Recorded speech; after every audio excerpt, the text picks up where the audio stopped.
for our feature presentation. He'll be fine on the mountain.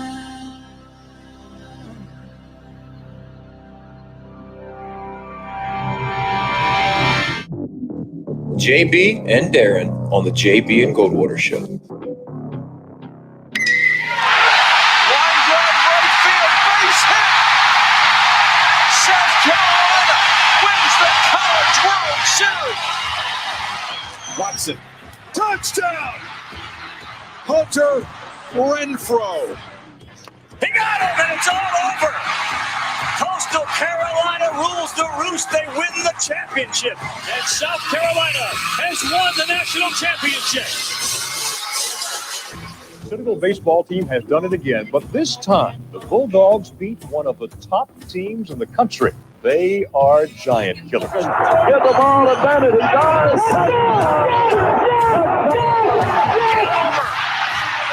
Gamecocks are in the Final Four.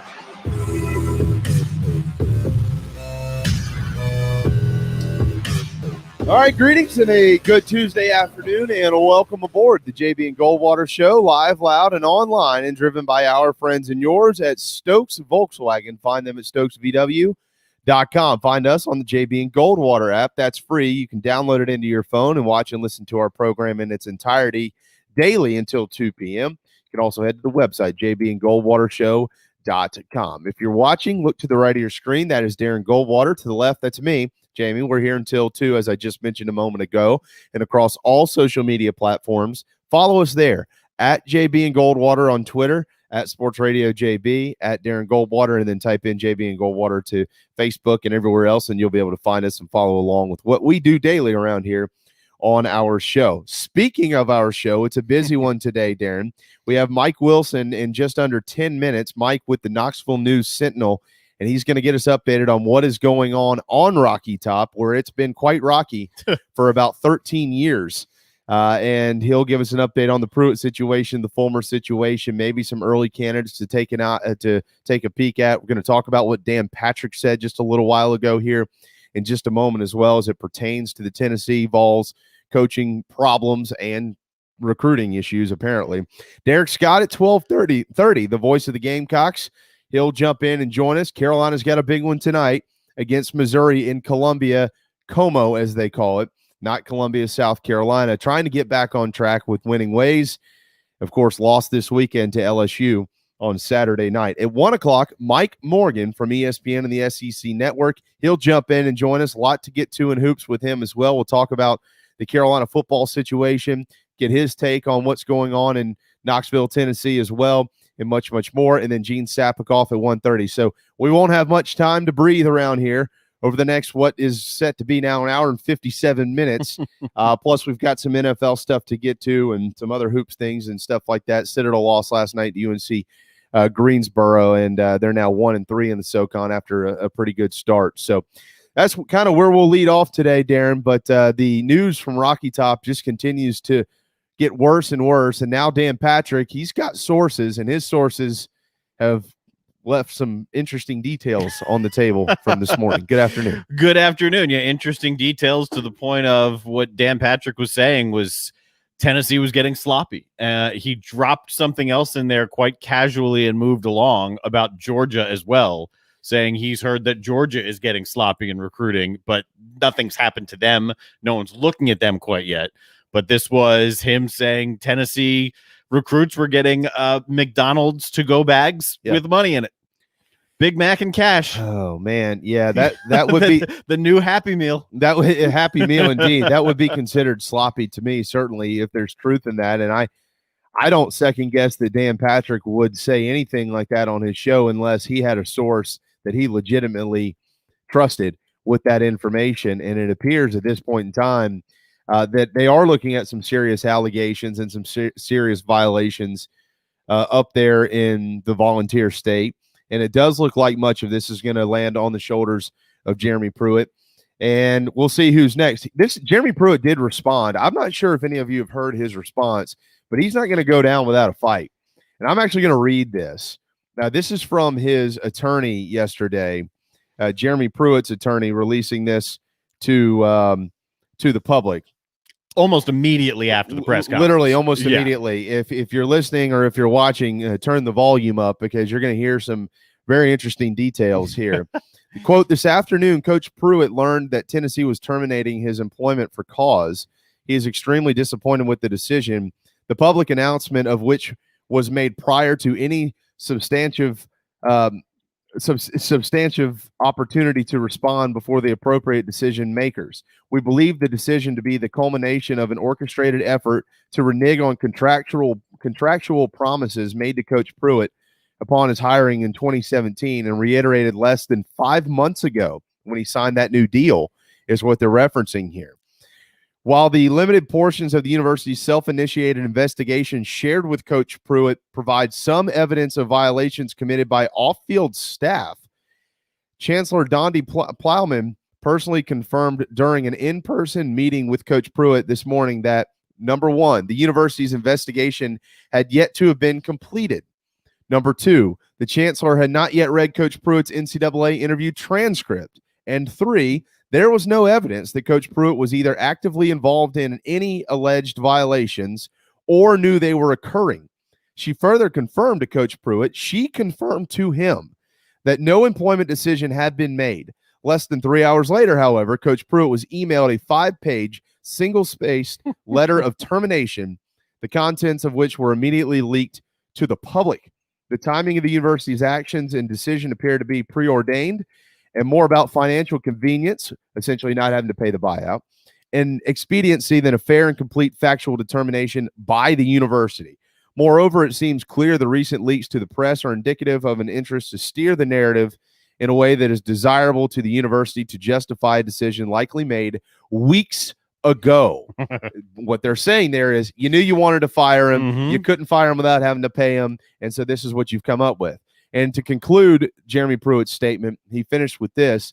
Coach Pruitt and I, that's his attorney, look forward to defending any allegations that he has engaged in any NCAA wrongdoing, as well as examining the university's intent to disparage and destroy Coach Pruitt's reputation in an effort to avoid paying his contractual liquidated damages. We want our buyout, is what they're saying. Yes. Despite the apparent outcome-oriented nature of the investigation and the absence of any reliable evidence suggesting any preventable failure by Coach Pruitt in the oversight of his program, Coach Pruitt and his family are thankful for and will always cherish their time with the university.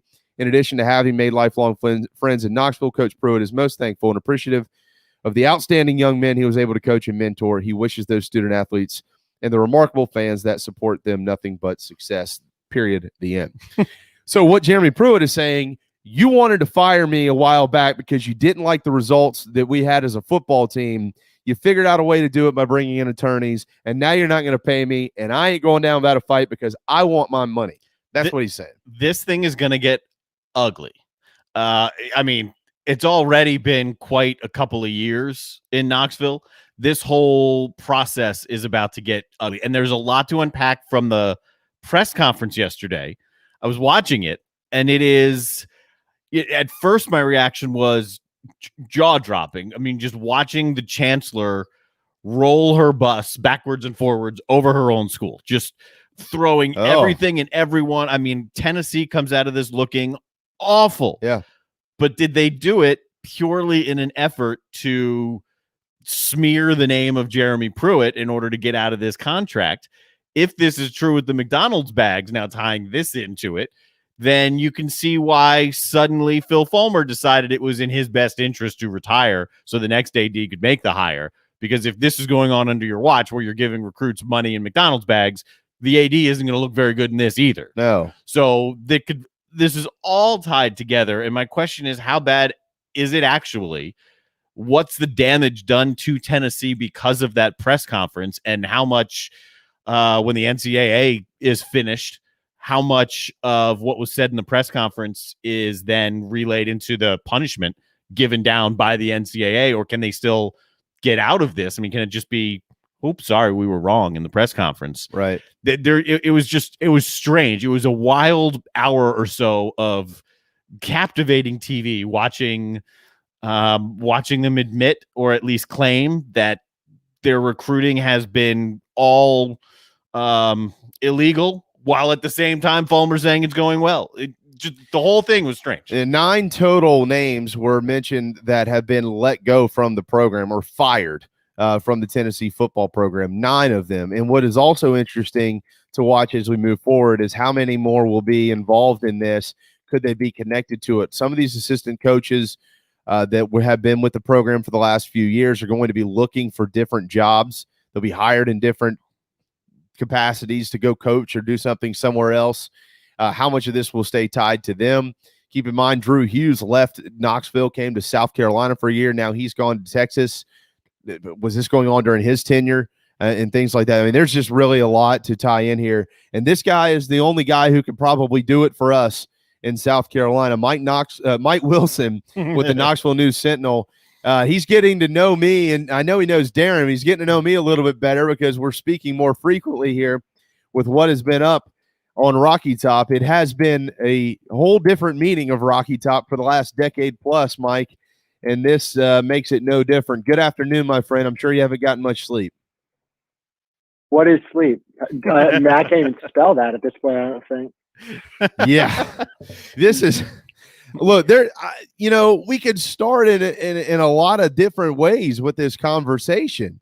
There is so much information. It appears that Tennessee is being very forthcoming with their findings. It appears that way, but we obviously don't know the full extent of this. So let me just start with you personally and how this has been being covered by Mike Wilson, by the Knoxville News Sentinel. Give me the timeline of when you really started to get word that, okay, Jeremy Pruitt is not going to be here anymore, and what were some of those conversations initially like? Well, the timeline of this largely trickles back into December. During Tennessee's season finale against Texas A&M on December 19th was the first time a report publicly surfaced about this internal investigation. And anytime, there's an investigation like that, you do wonder maybe what could happen with a football coach. It didn't really gain steam right away with Jeremy Pruitt, but what was always the interesting factor is, Tennessee was terrible last year. They were 3-7.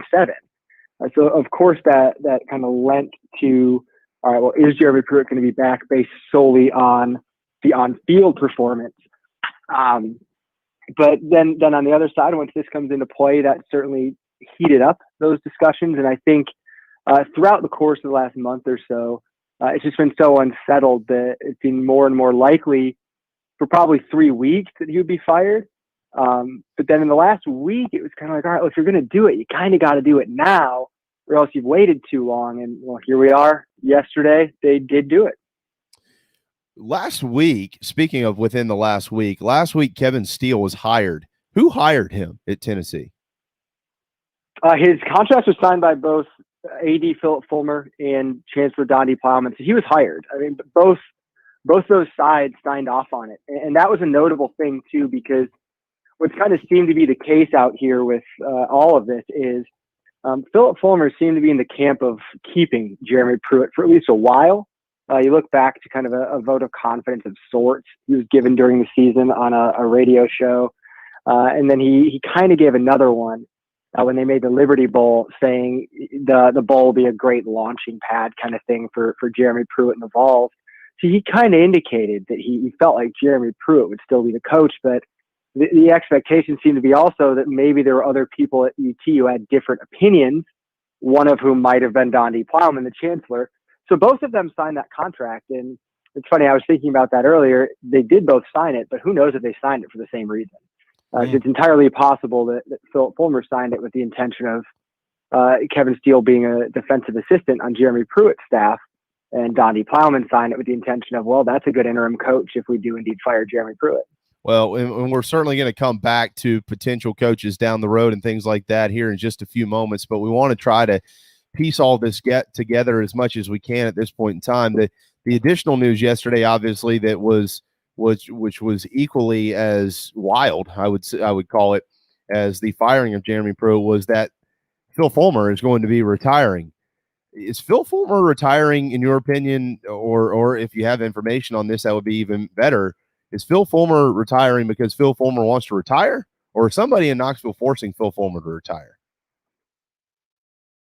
I mean, math is math here. You can kind of call it what you want, I think, but the timing's odd. I mean, there's no real way around that. And the reality is Jeremy Pruitt was Philip Fulmer's hire. And the comments yesterday out of the press conference with Donnie Plowman, Randy Boyd, who's the president of the UT system, and Philip Fulmer, where Philip Fulmer doesn't plan on being the AD for the next 10 years, but he wants to find a football coach who will be at Tennessee for 10 years. And since he feels that way, he wants the next AD to make the hire for the football coach. So it seemed like kind of that time to transition out.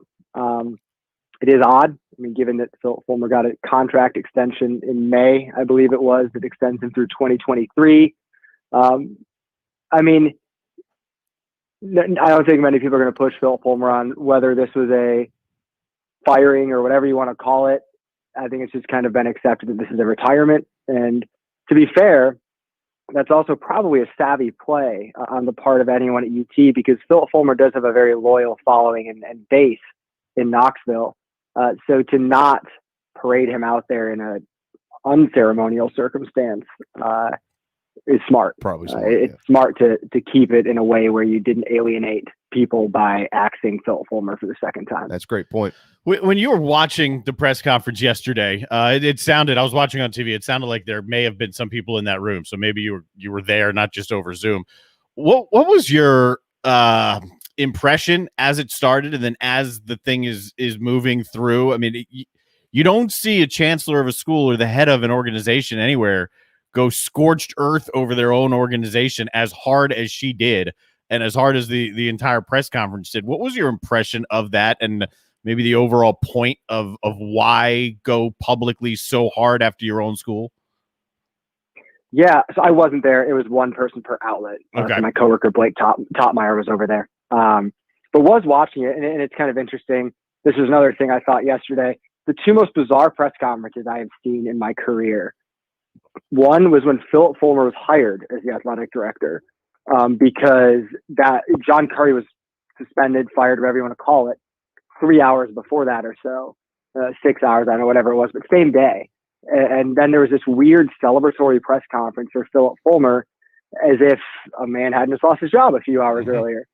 And then bookend Philip Fulmer's tenure as AD with the other weird press conference I've been part of, seen, which was yesterday's. And it was different. But I also think it was a tactical play where Tennessee fired Jeremy Pruitt for cause. Right. And Donnie Plowman went up there and hammered out why it was a for cause firing. Left no doubt into the fact that it was for firing, so there will be no buyout. And so going scorched earth on that, is backing up their position of not paying Jeremy Pruitt his $12.6 million buyout, which Pruitt has since lawyered up and is obviously going to fight for that, because why wouldn't you? $12.6 million. But yeah, I mean, it was definitely an odd press conference, also because within it there was that tone of Philip Fulmer legend and all this stuff, where again it was a retirement in name, but hard to necessarily view it as that. So it was another weird press conference at Tennessee. On Twitter at by Mike Wilson. Mike Wilson joining us from Knoxville, Tennessee, with the Knoxville News Sentinel. I think this is the first time that I can remember, and if I'm missing one or a couple somewhere, please remind me. But this is the first time that I can remember a coach being relieved of his duties for cause, and immediately the entire letter of termination being released to the public. Yeah. I mean, I don't know that I've ever read an entire letter of termination to a head football coach in this manner. Mike, is that something you have come across in your career? How did you interpret that decision by the university to release that information? It was a strong play as well. And I think everything goes back to just Tennessee's trying to hammer home the for cause element and putting out that termination letter. I think I had 6 clauses from Pruitt's contract that stipulated the for cause element, and kind of broke down why he was fired for cause. And I mean, Tennessee's gone all in on that, and understandably so. That's in their best financial interest at this point in their view. So yeah, it's different. I think I can't recall a time of having the termination letter like that. I mean, it's very common at a hiring press conference or something to that effect, where there's a folder kind of waiting on the seats at the press conference, and it's got the contract, the details, the announcement, the bio, kind of all that stuff. But yeah, Tennessee in effect did that same thing, just with the termination letter, which was scathing. I mean, it was telling Pruitt that he failed to have a culture of compliance and all of those things. I mean, it hammered Jeremy Pruitt on why he was being fired for cause. What's interesting about that, you mentioned his attorney and the 3 points that his attorney made. I'm looking at the release right now. 1, the university's investigation had yet to have been completed. 2, the chancellor had not yet read Coach Pruitt's NCAA interview transcript. And 3, there was no evidence that Coach Pruitt was either actively involved in any alleged violations or knew that they were occurring. And if that is true, then that to me leaves one, I think, very simple question for us, but I don't know that it'll ever get answered. If Tennessee was 7-3 this year, would Jeremy Pruitt be fired, or would just those staffers be relieved of their duties? And that is a great question. I think it depends on how you want to view this decision by Tennessee. Certainly, it's easier to look for a way out of a buyout if you're already ready to fire a coach for on-field performance, and Tennessee might have done that here. That's obviously there's still a whole lot to be reported here. Sure. I mean, a whole lot of stuff that's still going to come out about what the violations are, how far-reaching they are, how many players they've affected. I mean, there's so much stuff that's still going to come out here, but I do think what was interesting from that comment from the lawyer is it implies that in a way that Pruitt was not necessarily ignorant when it came to what was going on in his building, but blissfully unaware, which is also unacceptable for a head football coach. Sure. I mean, the way I've always viewed the head football coach is anything that goes on within the building is your responsibility. Mm-hmm. If you have a rogue staffer paying recruits, that's your responsibility as well. So whether or not you knew, it does fall under your watch because your job is to run a clean program, and your name is on the program.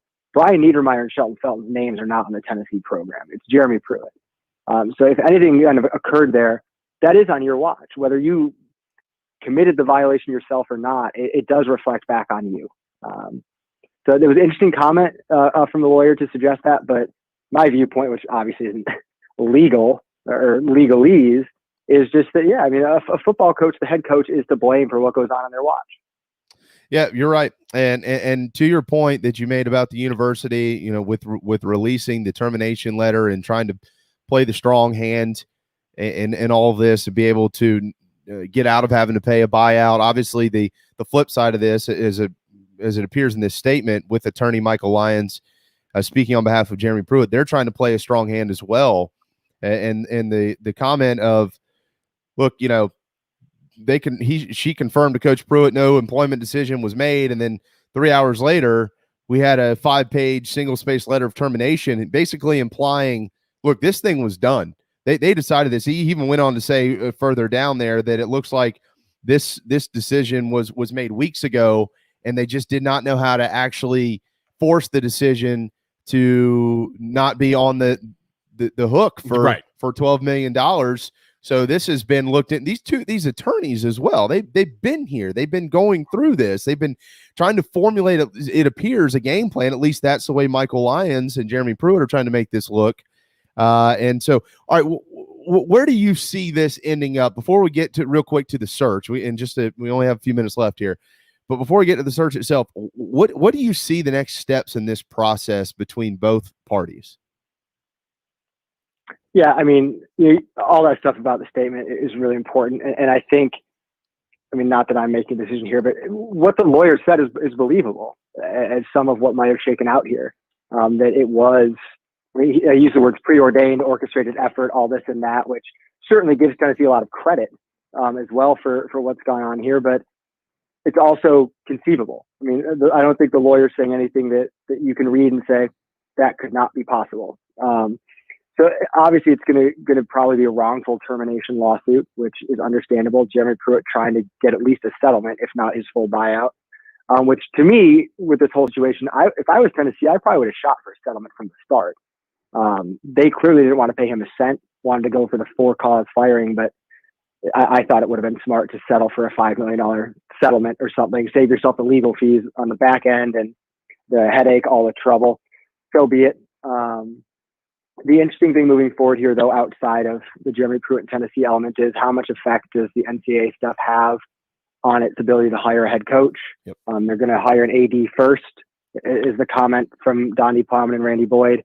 So that AD, with Philip Fulmer's retirement, is going to be in charge of hiring the next football coach, which is the way that Philip Fulmer painted it, is what he wants, is that AD to do it. So, but that NCAA stuff, the investigation, potential penalties that come from that, are going to have a say in also the candidate pool for Tennessee. According to Pat Forty yesterday as well, keep an eye on South Carolina's Chance Miller. Chance right now second in command to Ray Tanner with the Gamecocks, but he went to Tennessee, and he also just went through a hiring process where he was as involved as Coach Tanner was in bringing Shane Beamer home to Columbia. So maybe a name to be interested. A lot of people in Columbia think Chance Miller is being groomed to take over for Coach Tanner at some point in time one day. So keep our eyes on that. What does this process look like as far as hiring a new coach? Is there a search committee? Will there be a search committee? I've heard Peyton Manning's name mentioned. Mike, can you give us some insight on that end of things? Yeah, I can't independently confirm any of that. I have seen those reports from various places about Peyton Manning being involved. That's not really a new thing, I guess, for Tennessee to have alums or whomever involved in this process. So that's not stunning. Yeah, Tennessee has hired a search firm when it comes to the AD. I believe it's Parker Executive Search. Tennessee's used them before. And that is also a search firm that then they could choose to employ when it comes to the coaching search process. But yeah, before the coaching search comes the AD search. And I assume Tennessee wants to have that done pretty quickly to not have then the coaching search drag out into mid-February, late February. I mean, I think you want to get this process really rolling here. And if your first step is to get an AD, well, you better do it fast so he can get the ball rolling on getting a football coach. Are there additional candidates that are worthy of mentioning right now? Is it premature for you to mention candidates for the athletics director position and for the head coaching position at this point in time? I think it's reasonable. I think with the AD search, Tennessee kind of has two trains they can go with, and they often, like many places, like hires with experience at the school, knowing the landscape and all of that.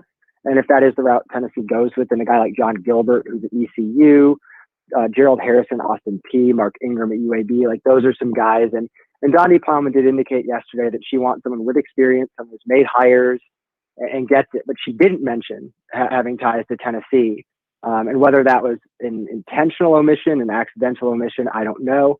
But those are some guys with ties to that. But I mean, Tennessee also could choose to start completely over with someone who's got nothing to do with Tennessee at all, and really go fresh on this and kind of clear house on a tenure that was the former football coach, obviously. So I think that is a clearer picture. The head coach thing to me still is going to be tied into the investigation. I think that'll be a very prominent part of any discussions. If I was a head coaching candidate anyway, I would want to know a lot about exactly what is going on there before I would jump into a job like this. But Tennessee certainly could target some proven guys like Gus Malzahn, Tom Herman, who've won, also recently lost jobs. They also could, go for a guy like Jamie Chadwell, someone up and coming like that. Hugh Freeze is always a name that Tennessee fans want to talk about.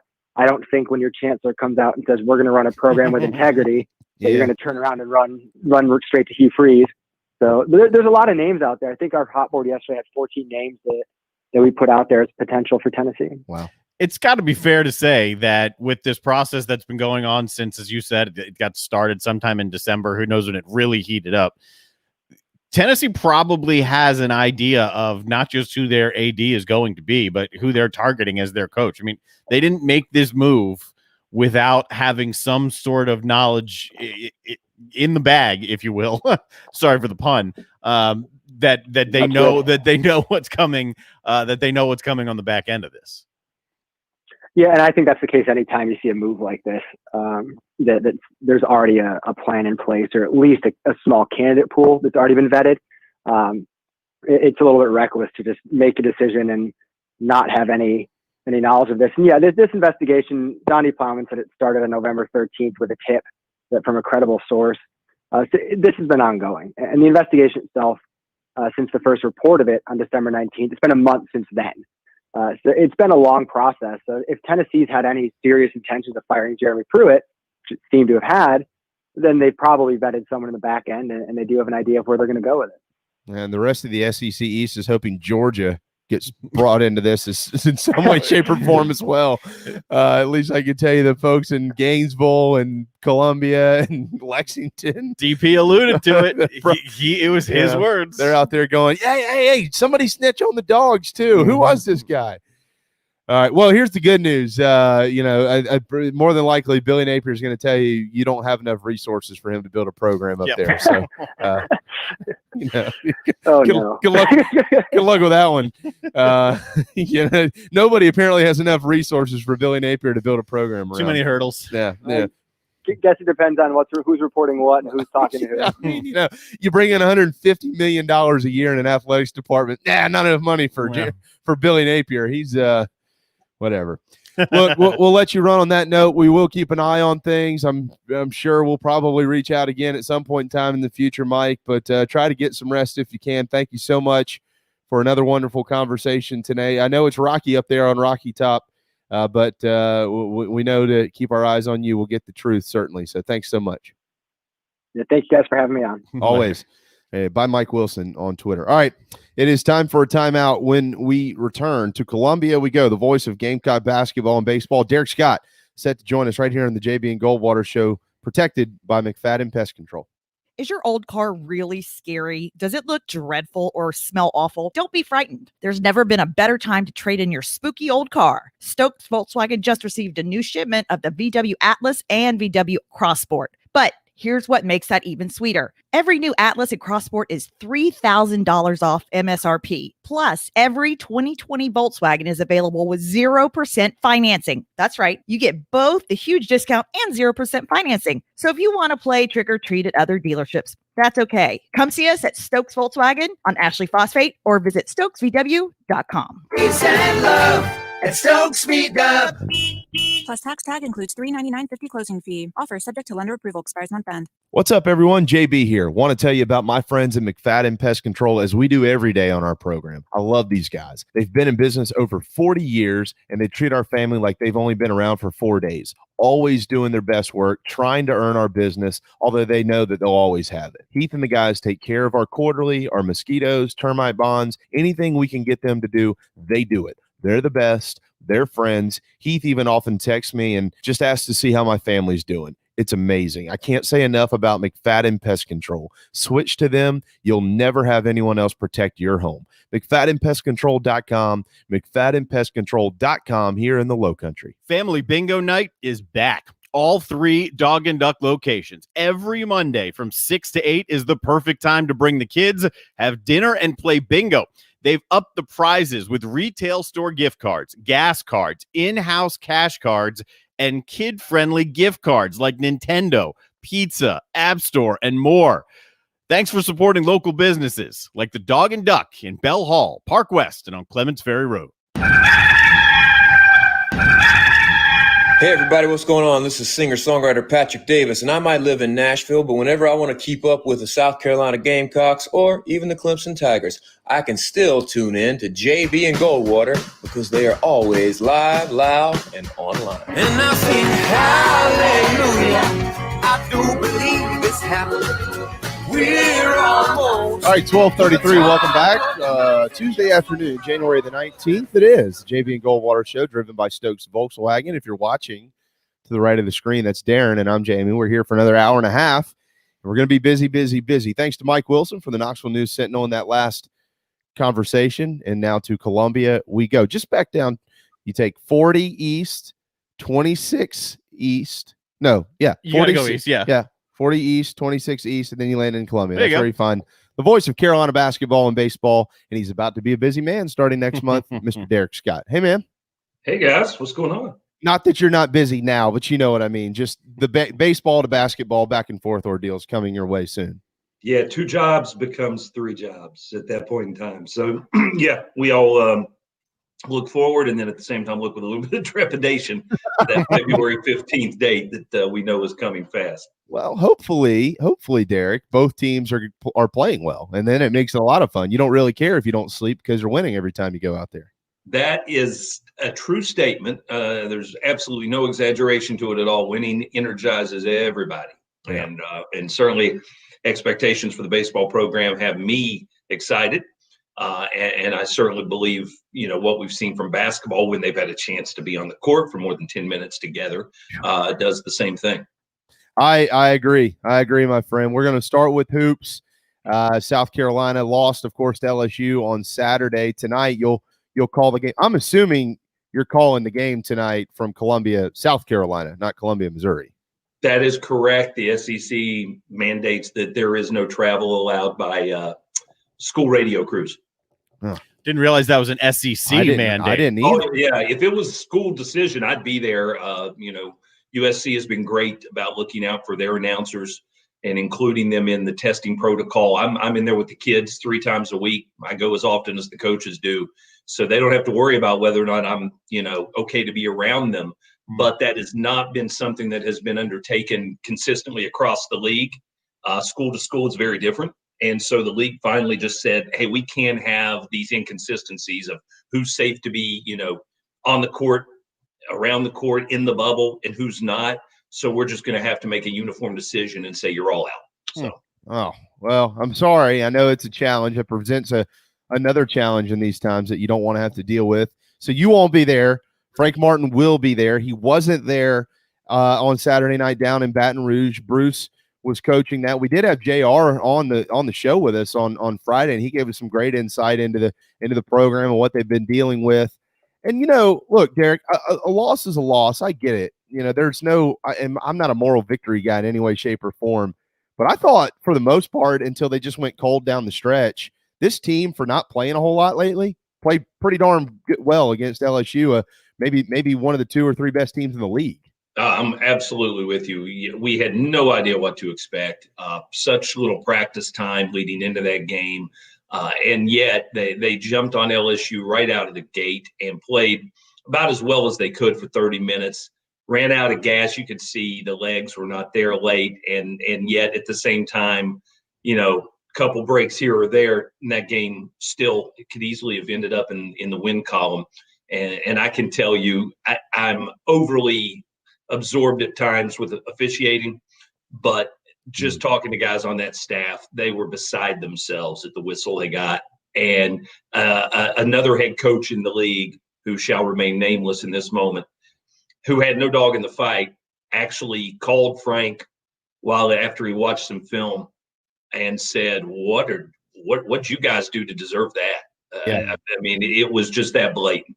And he won't talk about it, and he shouldn't talk about it. And I don't know that I should even bring it up, but that's something I heard from a third party, and it doesn't surprise me because it was just brutal down the stretch. And you change a whistle here or there, or you just make a shot here or there. That one could have ended up a win very easily.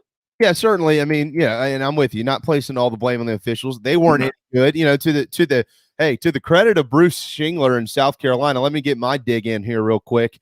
They lost the game and still were willing to shake hands at the end of it, unlike the folks from LSU and Will Wade, who was upset about a hook and hold, which was a hook and hold underneath the basket. Mike Morgan and Mark Wise caught that on TV. But anyways, we're not going to go down that rabbit hole. But that was just Bush League to me. Let me ask you about this. One of the things that I have just admired and loved about watching Coach Martin Frank coach basketball games for his whole career, but obviously much more since he's been at South Carolina, is his ability to control the moment down the stretch. I mean, he lets his guys play, but if it's a close game, if they need to run a play here and there, he just has a great feel for the basketball game, especially when you get into the closing minutes of a really good game like this. And he wasn't there. How much was that void of his presence? How much was that felt by the team down the stretch when they just couldn't get anything going? I think that's a great point because you're right. He is as good as there is at being able to utilize a timeout, for instance, to draw up a set, knows what plays work in certain circumstances. He's just really good at that. And I've watched coaches over the years. Some are great at it and some That's just not part of their repertoire, just like all of us. You have your strengths, you have your weaknesses. And it could have been incredibly powerful if in those last 4 minutes, if Frank was, in a position to dial something up that he knew would be, would result in a good look. Now, again, with the way the players' legs seem to be failing them late in the game, may not have mattered because even, a wide open look isn't a guarantee of points. But you're right. I think we all would have been intrigued to know how that could have impacted the game, especially late, because these guys were very motivated to play for themselves and to win for Bruce. And I thought that took them a long way. But you're right. At the end, sometimes that, you're talking about a guy who's in his 14th year as a head coach. That can't just be discounted in terms of what that's worth at crunch time late in the game. Yeah, absolutely. Keyshawn Bryant was special. And I know the story of the first half was AJ Lawson. I think he scored 18, only had 4 in the second half. So it was kind of a tale of two halves for AJ. Just couldn't get a couple of those big ones to fall. But Keyshawn from start to finish, that's the best I've ever seen him play, Derek. He finished with 26. Obviously, that's a career high, but he also had, 7 boards. He had a couple of assists. He only turned it over 3 times. And then those 4 blocks, none of them were small. They were swats is what they were. That's the best game I've seen him play.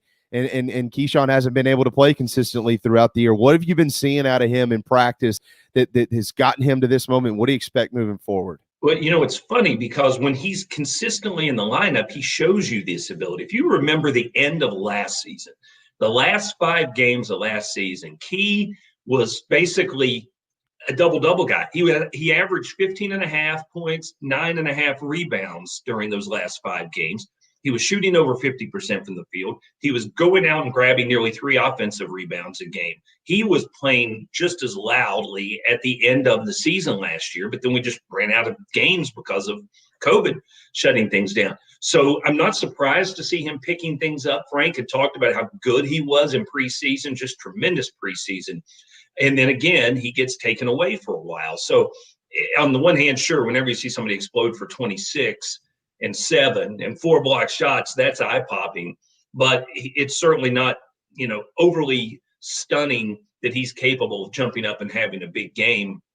And you asked about what he's been like in practice. He hasn't been back in practice long enough for you to really tell that much. None of them have been, but obviously Key was out for a good portion. He didn't play in that Florida A&M game or the Texas A&M game, and so having him back was huge.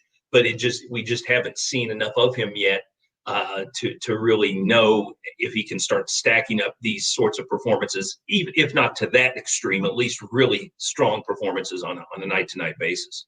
All right, Derek Scott, voice of the Gamecocks, 1240 on a Tuesday afternoon. On the opposite end of that, and I just feel for this kid. Everything I know about him, he's a wonderful young man, and he's just trying to get it going, and that's Seventh Woods. Mm-hmm. And he didn't play much down the stretch on Saturday night, Derek. Is there a reason for that? He didn't have a point in the game. He only played 15 minutes total. I know he's been battling some health things throughout the year, preseason, dating back to last year and stuff like that. Is it a health issue with him? Is it a confidence issue? When you look at Seventh Woods right now, what do you see? If it's health, I'm not aware of it. I think he's just not performing at a level that you can extend his minutes right now. And certainly what LSU did in terms of extending that full court pressure, that led to some sloppy turnovers. He had 6 turnovers against Texas A&M in only 27 minutes. And then he comes back and struggled with turnovers again in the first half against LSU. And unfortunately, this team has, it's fortunate actually, this team has enough guard depth that if someone's struggling enough that it's costing you that significantly, then they can go in another direction. And that's what they ended up doing. And certainly, Frank really wanted him to be more aggressive, play with aggression as he, built back up his confidence this year and during last year's off season. But when it's a late game situation and it starts impacting the team in a negative fashion, then you can't necessarily let him, play through that. And sometimes I think Mark, you mentioned Mark Wise and Mike had the call. Mark, I went home and listened and watched the replay, and Mark talked about it a couple times against that full court pressure, too much dribbling, not enough passing, and they seized upon him there, and they just went in a different direction. And it's just one game, but this bunch there's enough guard depth here that if somebody is struggling like that, then they can call someone else's number, whether that's TJ Moss or Trey Hannibal or whatever the case may be.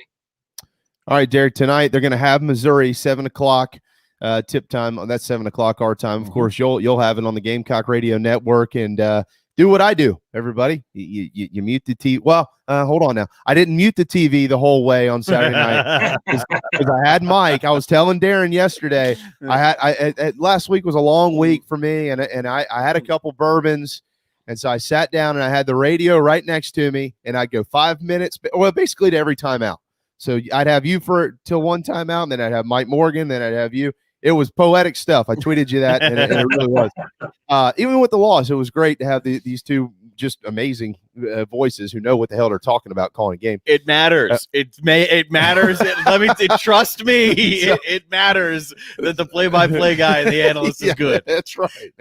So tonight, Mike Morgan's not calling this game, so no offense to the SEC Network, but mute the TV. Tom Hart's good though.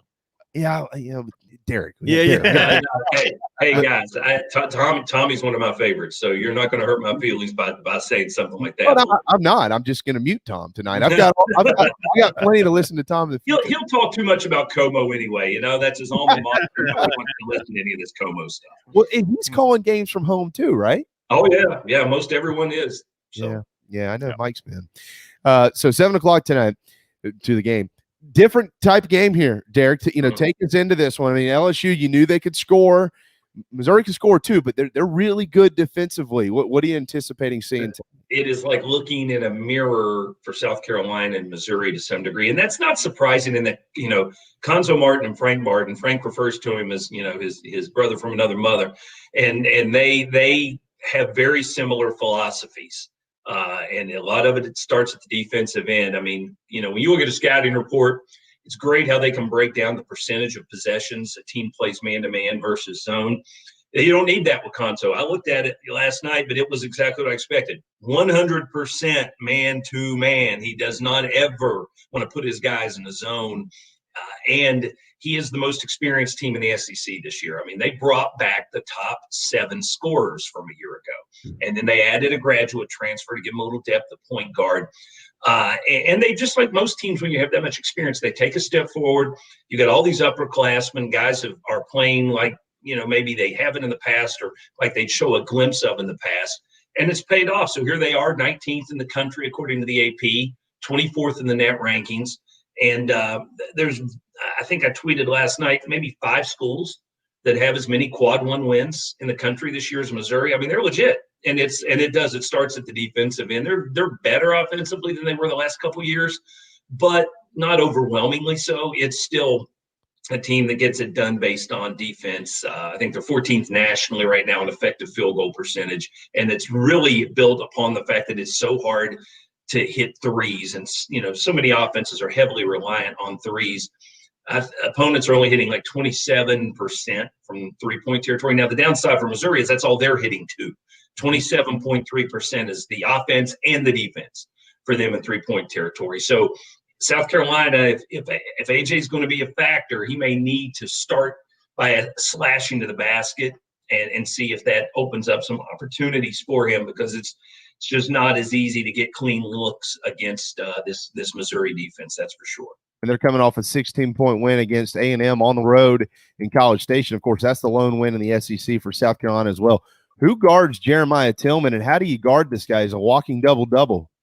Well, I mean, it's going to have to be on Wildens Levesque. You don't have anybody else on the roster for South Carolina that even approaches Tillman's size and skill set. I mean, again, I laugh that people still want to say there are no centers left in basketball. If you can call this guy a forward, he's 6'10" and 260, man. And he's no stretch 4. He plays with his back to the basket. They're going to use him in pick and roll sets all night long. He's elite at finishing off the pick and roll. They'll throw a lot of lobs to him. All of his points come around the rim. He's not even going to act like, hey, I'm going to expand my game and step outside and show you that. No, he doesn't fool around with that. He stays at the basket, and they've been waiting for him to blossom for really 4 years. I mean, he was a high-level recruit coming out of East St. Louis. Originally signed with Illinois, then John Gross got fired at Illinois, and they flipped him to Missouri, and it just has not clicked for him. He's had just foul trouble issues, injury issues, but 4 SEC games this year, and we saw this from Mike Kotsar last year. Sometimes that senior year just changes everything.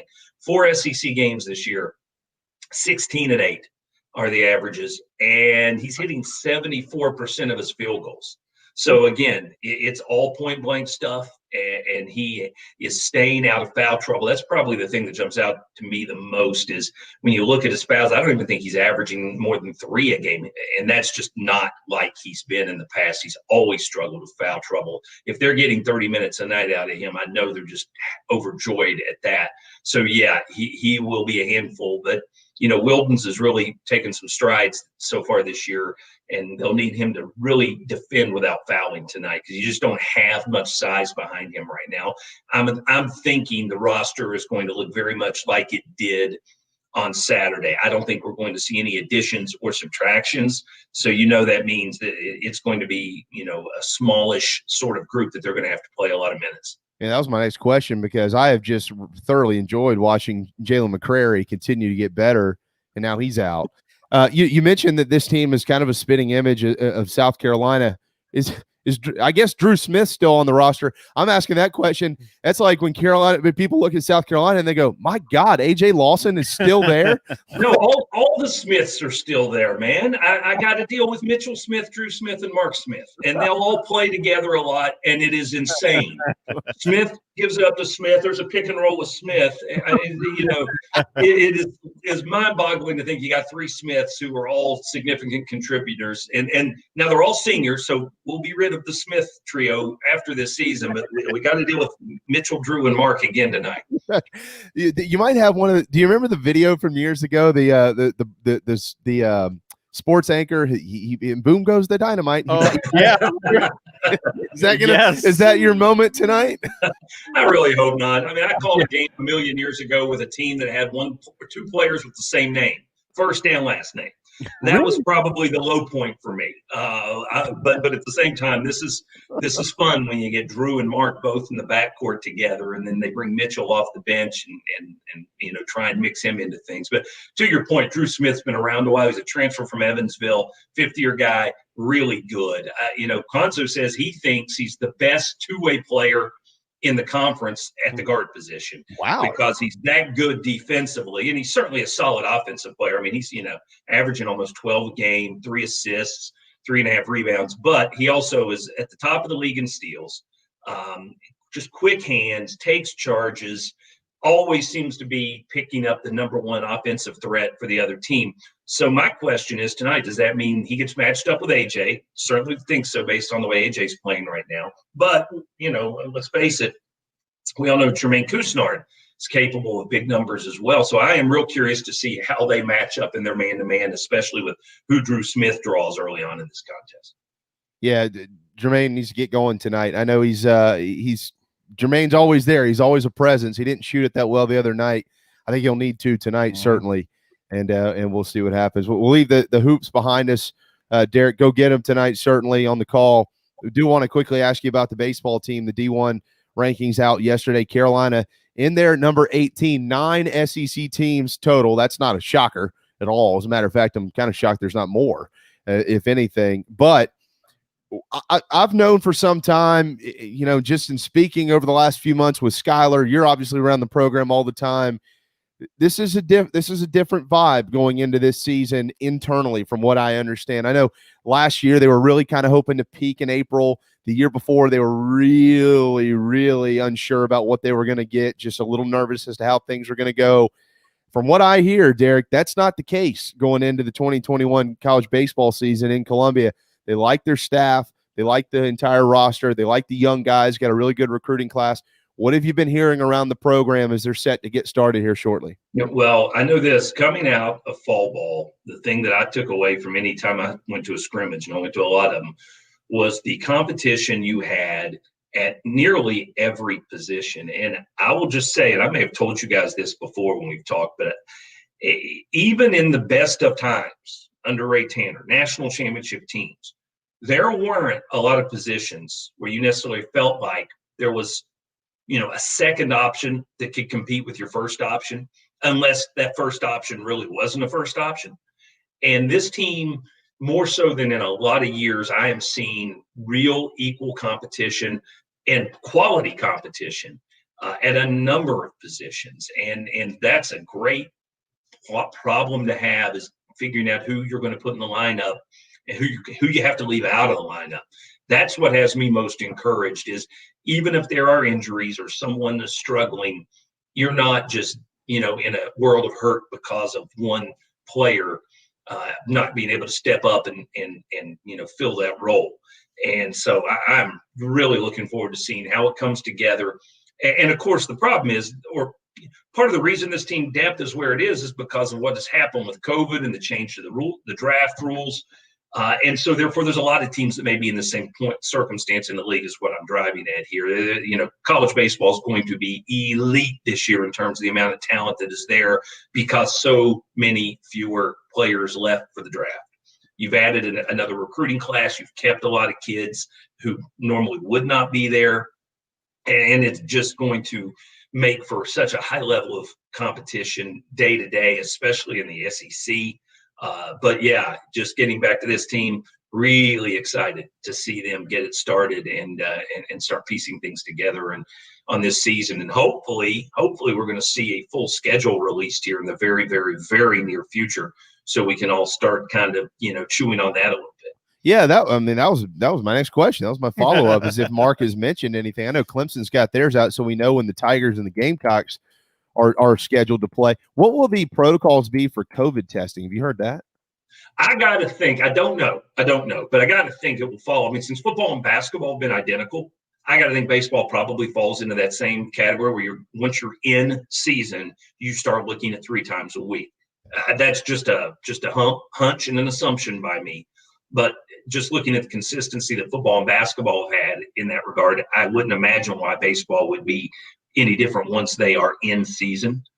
So that's kind of what I suspected. And back to the scheduling point, yeah, I think it's basically done, but it hasn't been announced officially. The league, last week the coaches had a conference call early in the week, and then we saw Kendall Rogers from the great source of D1 baseball kind of talking up some scenarios that he's hearing about. Usually Kendall's, his sources are pretty doggone credible.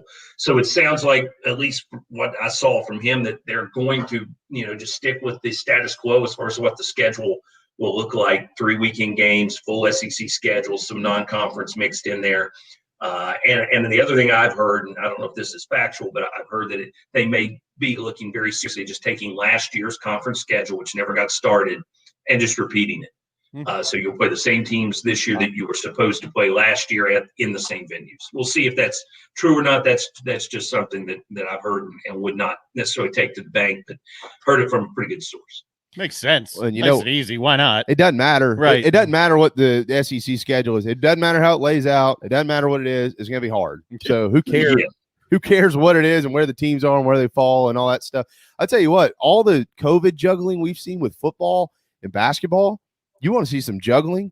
Watch it in baseball when all of a sudden you get to a Friday morning and you find out that your Friday night guy can't go. And how you reshuffle that. I mean, that's to Derek's point a minute ago, with the depth that Carolina's finally built over the last couple of years, that's going to be as valuable now as it's probably ever been. That's a good point. Absolutely. And, I cross my fingers that an outdoor sport that has the separation that baseball has compared to the way folks congregate in basketball and football will lead to less of a problem. But, let's face it, this situation right now is really ramping up in terms of the number of positive tests and the way this virus is working right now. So it may be later in the spring before you start seeing that relent. So, yeah, that early portion of the schedule, you're right. It could be quite the juggling act. Derek, we'll let you run on that note. If you happen to be anywhere near the great state of Tennessee at some point in time soon and you stop by McDonald's, make sure you dig deep in the bag for a handful of cash. Reward yourself with a Happy Meal and $100 bill or two, because apparently that's how it works up there these days. But look, man, looking forward to the call tonight. It's always special to have you on. Thank you so much for your brilliance in keeping Carolina basketball and baseball so fun. We really appreciate your time as always, and we'll talk to you soon. All right, guys. Take care. There you go. The voice of Gamecock hoops and baseball soon. Derek Scott here on a Tuesday afternoon on the JB and Goldwater show. They're not stuffing bags of cash at DB's Cheesesteaks, but the cheesesteak is probably worth the money that you could find in a Happy Meal in Knoxville. DB'scheesesteaks.com for their entire menu. Don't forget to order the boardwalk fries with whatever it is that you decide to order, but I would suggest the buffalo chicken cheesesteak at dbscheesesteaks.com, and they deliver on the DoorDash app, Uber Eats, and so on and so forth. DB's Cheesesteaks in Avondale and West Ashley. All right, time for a timeout. We won't catch our breath because Mike Morgan is up next after the national anthem. And speaking of which, I have major national anthem news that you are going to love. And we'll give that to you right before we get Mike Morgan on when we get back on the JB and Goldwater show driven by Stokes Volkswagen. What's up, everyone? JB here. Want to tell you about my friends at McFadden Pest Control, as we do every day on our program. I love these guys. They've been in business over 40 years, and they treat our family like they've only been around for 4 days. Always doing their best work, trying to earn our business, although they know that they'll always have it. Keeping the guys take care of our quarterly, our mosquitoes, termite bonds, anything we can get them to do, they do it. They're the best. They're friends. Heath even often texts me and just asks to see how my family's doing. It's amazing. I can't say enough about McFadden Pest Control. Switch to them. You'll never have anyone else protect your home. McFaddenPestControl.com, McFaddenPestControl.com here in the Low Country. At Patriots Point Naval and Maritime Museum, families walk in the footsteps of our nation's heroes, the brave ones who risk their lives to defend our way of life. Home to the aircraft carrier USS Yorktown, USS Laffey, and the USS Clamagore, there's more than 1 million square feet of exhibit space to roam. White Glove certified, we have several new health safety measures in place to enhance the visitor experience. Come for the day and leave feeling inspired. One of the most impressive museums in the country, located here in Mount Pleasant. Visit patriotspoint.org for more. We'll see you soon. Bourbon and whiskey drinkers of Charleston. Paddock and Whiskey on James Island and the Terrace Shopping Center on Maybank is your home for the finest and rarest bourbon and whiskey drinks in the Low Country. This is where I hang out. Go meet my friends Reed and Chris and try one of their exclusive barrel pick bourbons. They have the largest private barrel collection in the state, and let their knowledgeable staff recommend your next pour. PaddockandWhiskey.com. Let not your heart be troubled. Paddock and Whiskey is here for your next double. We're all friends around here. Paddock and Whiskey, proud partners of the JB and Goldwater show. This is Scott Glaze, head golf professional at the Links at Stono Ferry, located on the outskirts of Charleston, South Carolina. I'm inviting you to tee it up on one of the most scenic and challenging courses in the Low Country. Our back nine is highlighted with 3 holes that border the Intercoastal Waterway. Visit stonoferrygolf.com to book tee times and discover all that Stono Ferry has to offer. The Links at Stono Ferry is a former South Carolina Golf Course of the Year and is also home to the College of Charleston men's and women's golf teams. Come see us. We would love to have you. stonoferrygolf.com. Hi, I'm Chris Howell, Public Information Officer at the Patriots Point Naval and Maritime Museum. We're home of the mighty USS Yorktown, USS Laffey, Clamagore, and Vietnam States. And we're a proud partner of the JB and Goldwater show. We invite you and your family to come see us and enjoy a day on Charleston Harbor. Visit patriotspoint.org for more information. And now it is my honor to present the national anthem.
Live, loud, and online. All right, final hour. Another busy one here on the Tuesday afternoon. Welcome back to the JB and Goldwater Show, driven by Stokes Volkswagen. Find them at stokesvw.com. Thanks for watching and listening to our program. If you are watching, to the right of the screen is Darren Goldwater. I'm to the left, and we're here until 2 o'clock this afternoon. Thanks to Mike Wilson and Derek Scott for joining us in that first hour there. A lot going on in Knoxville. Mike's had us covered. And Derek, of course, with hoops in Carolina baseball, and right on the money, literally on the money as we went to break, the schedule was released. Before I get to my major announcement for the national anthem and we get Mike Morgan in here, listen to this. I mean, it's never easy in the SEC. It doesn't matter what the schedule is and how it sets up. This league is just ridiculous. But out of the gates in the conference, Carolina travels to Nashville to take on Vandy and comes home to take on Florida. And then they've got to go to Athens to take on the Dogs. You've got Missouri, and then this 4-weekend stretch at LSU, home against Arkansas, at Ole Miss, home against Mississippi State. They'll go to Kentucky, where they've always had trouble, and then they finish against a now pretty darn good Tennessee program. Whew. Holy mackerel, that is going to be difficult. You just said it. In the SEC, it doesn't matter what your schedule is, right? You just said it. You better be good. And let me get this news in. Let me get this big news. Eric Church will sing the national anthem for the Super Bowl. Really? Yeah, right. I mean, it's not often you get a tease of some monumental national anthem news, but now I understand why. Yeah. Eric Church is going to sing the national anthem. So all right, sorry, Mike. Sorry about that. I know we bumped you back a little bit. Look, we'll get to Tennessee and hoops and stuff in a minute. You've been around SEC baseball essentially your entire life, and now the full schedule is out. You just heard me read the Gamecocks SEC slate. I mean, they don't get you never get a day off. You don't get a weekend off, but that's just brutal, man. It's brutal. Yeah. Well, I mean, look, you guys hit it. There's no easy way to do it. You're still playing 30. I know for a fact there was talk about playing more than that, going to 4-game series and playing more SEC games. And not surprisingly, the coaches fought hard against that for obvious reasons. My only thing would be, why start me off against Vanderbilt and Florida, 2 of the top 5 teams in the country? Like, spread those out if you're in the interest of being fair about it, because I think this is a good team, but they have to learn how to win still. None of the guys on this active roster have been part of much success. So to me, the good start is imperative for Carolina to feel good about themselves going through that grueling gauntlet of games. But I'm just glad we have a schedule, to be honest with you. I'm just so glad we're actually going to be playing baseball before too long. Yeah, I totally agree, Mike. Yeah, to Mike's point, the first weekend it'll be at 4th-ranked Vanderbilt as the rankings stand today. The second weekend, top-ranked Florida. At least they'll come to Columbia. And then that stretch I mentioned, LSU, Arkansas, Ole Miss, and Mississippi State. Just for a little reference point here are their rankings. LSU is 12, Arkansas is 8, Ole Miss is 6, Mississippi State is 7. So, the SEC in a nutshell. And look, you're ranked 18th. You want to be better than them? Got to beat them. There you go. Here's a chance. That's what it comes down to. Carolina's got a long history of beating the best teams in the country, and we'll see if they can do it again. On Twitter at Morgan On Air, as we just referenced him with Derek Scott, one of the just golden tones in sports broadcasting, and we're happy to have him around here. Mike, I do, though, want to start with you with football. And, good news out of Knoxville. They're not just handing out money. They're putting it in Happy Meal containers now up there. But we had Mike Wilson on, and I want to just off the top just get your take on the timeline of how this has unfolded. I mean, dating back to when he really signed that deal, and then, how the season unfolded. It wasn't any good. And then last week they hire Kevin Steele, and then we got the news yesterday. Just your thoughts on the timeline and how you kind of fit all this into the picture. Well, in short, I mean, it has been an unmitigated dumpster fire for the last 10 years in Balls country.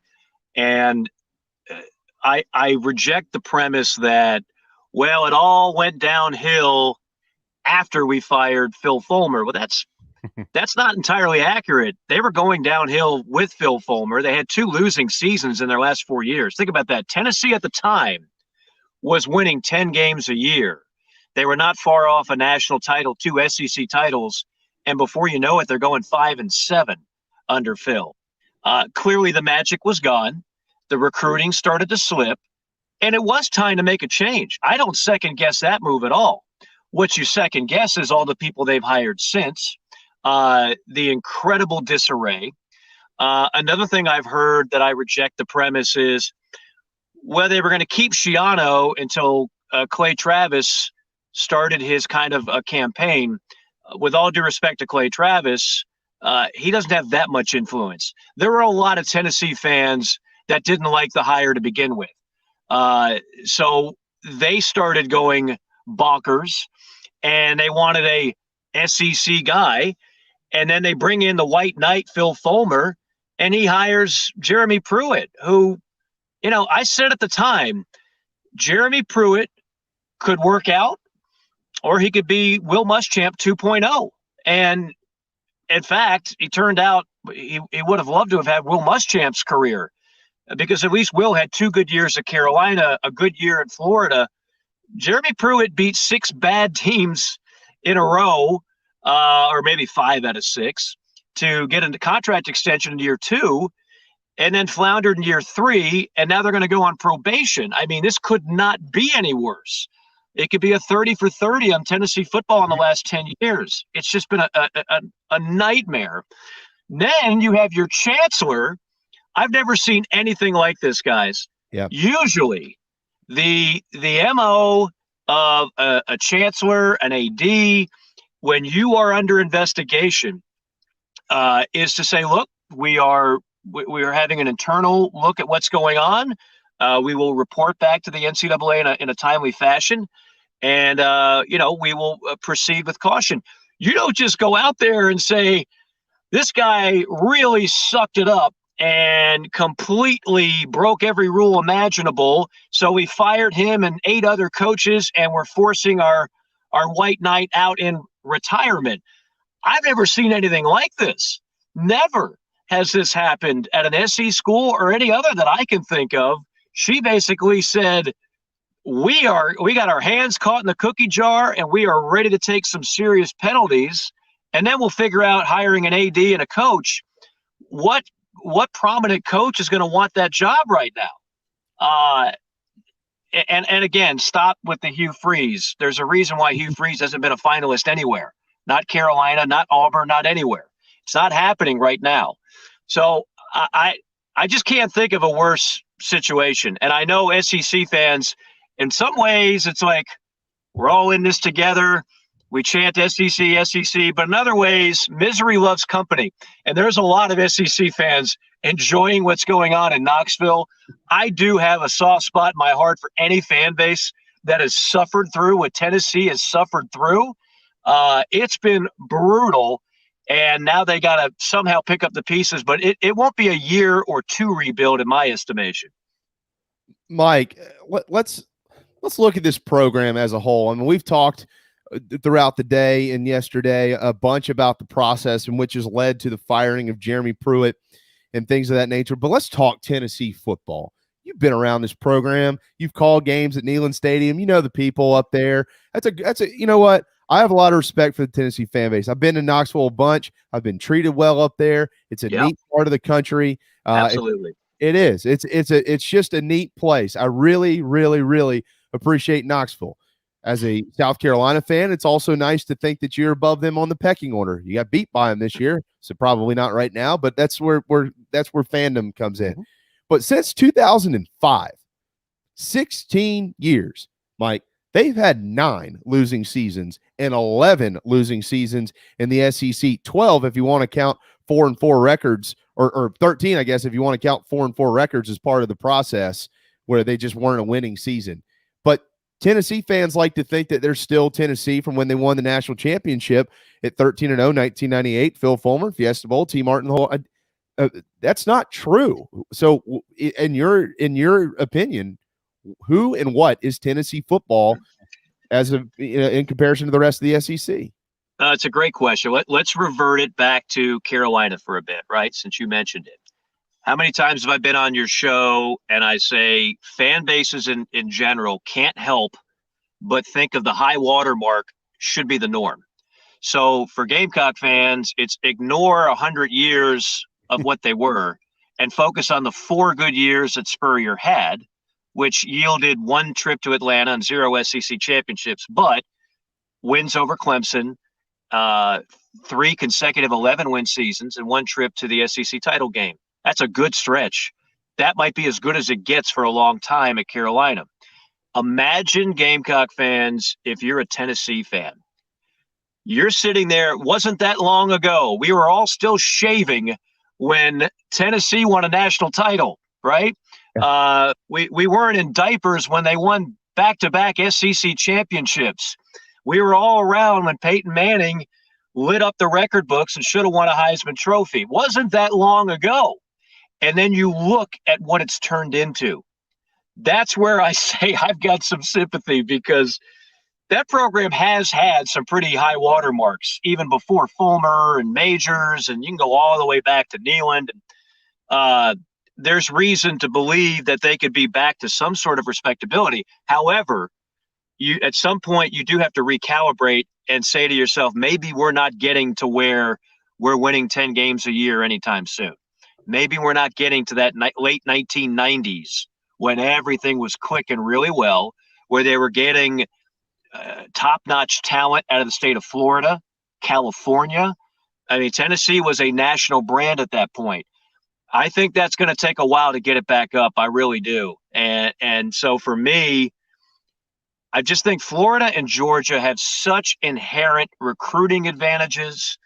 Everybody's got great facilities now. Carolina does not have to take a back seat to anybody in facilities. What they have done the last few years is outstanding. It's beautiful. I've been in the bowels of that stadium, weight room, locker room, the Doty, I mean, everything. So that's not it. But when you talk about the inherent advantages geographically that Florida and Georgia have, it's hard to knock them off their perch for long. So then you've got South Carolina, Tennessee, and I think they should be in that next tier. Kentucky has been an overachiever last year withstanding. Missouri has been an on and off overachiever, and then Vanderbilt's Vanderbilt. So that's where I look at Tennessee, that they should be striving just to get back to that tier 2.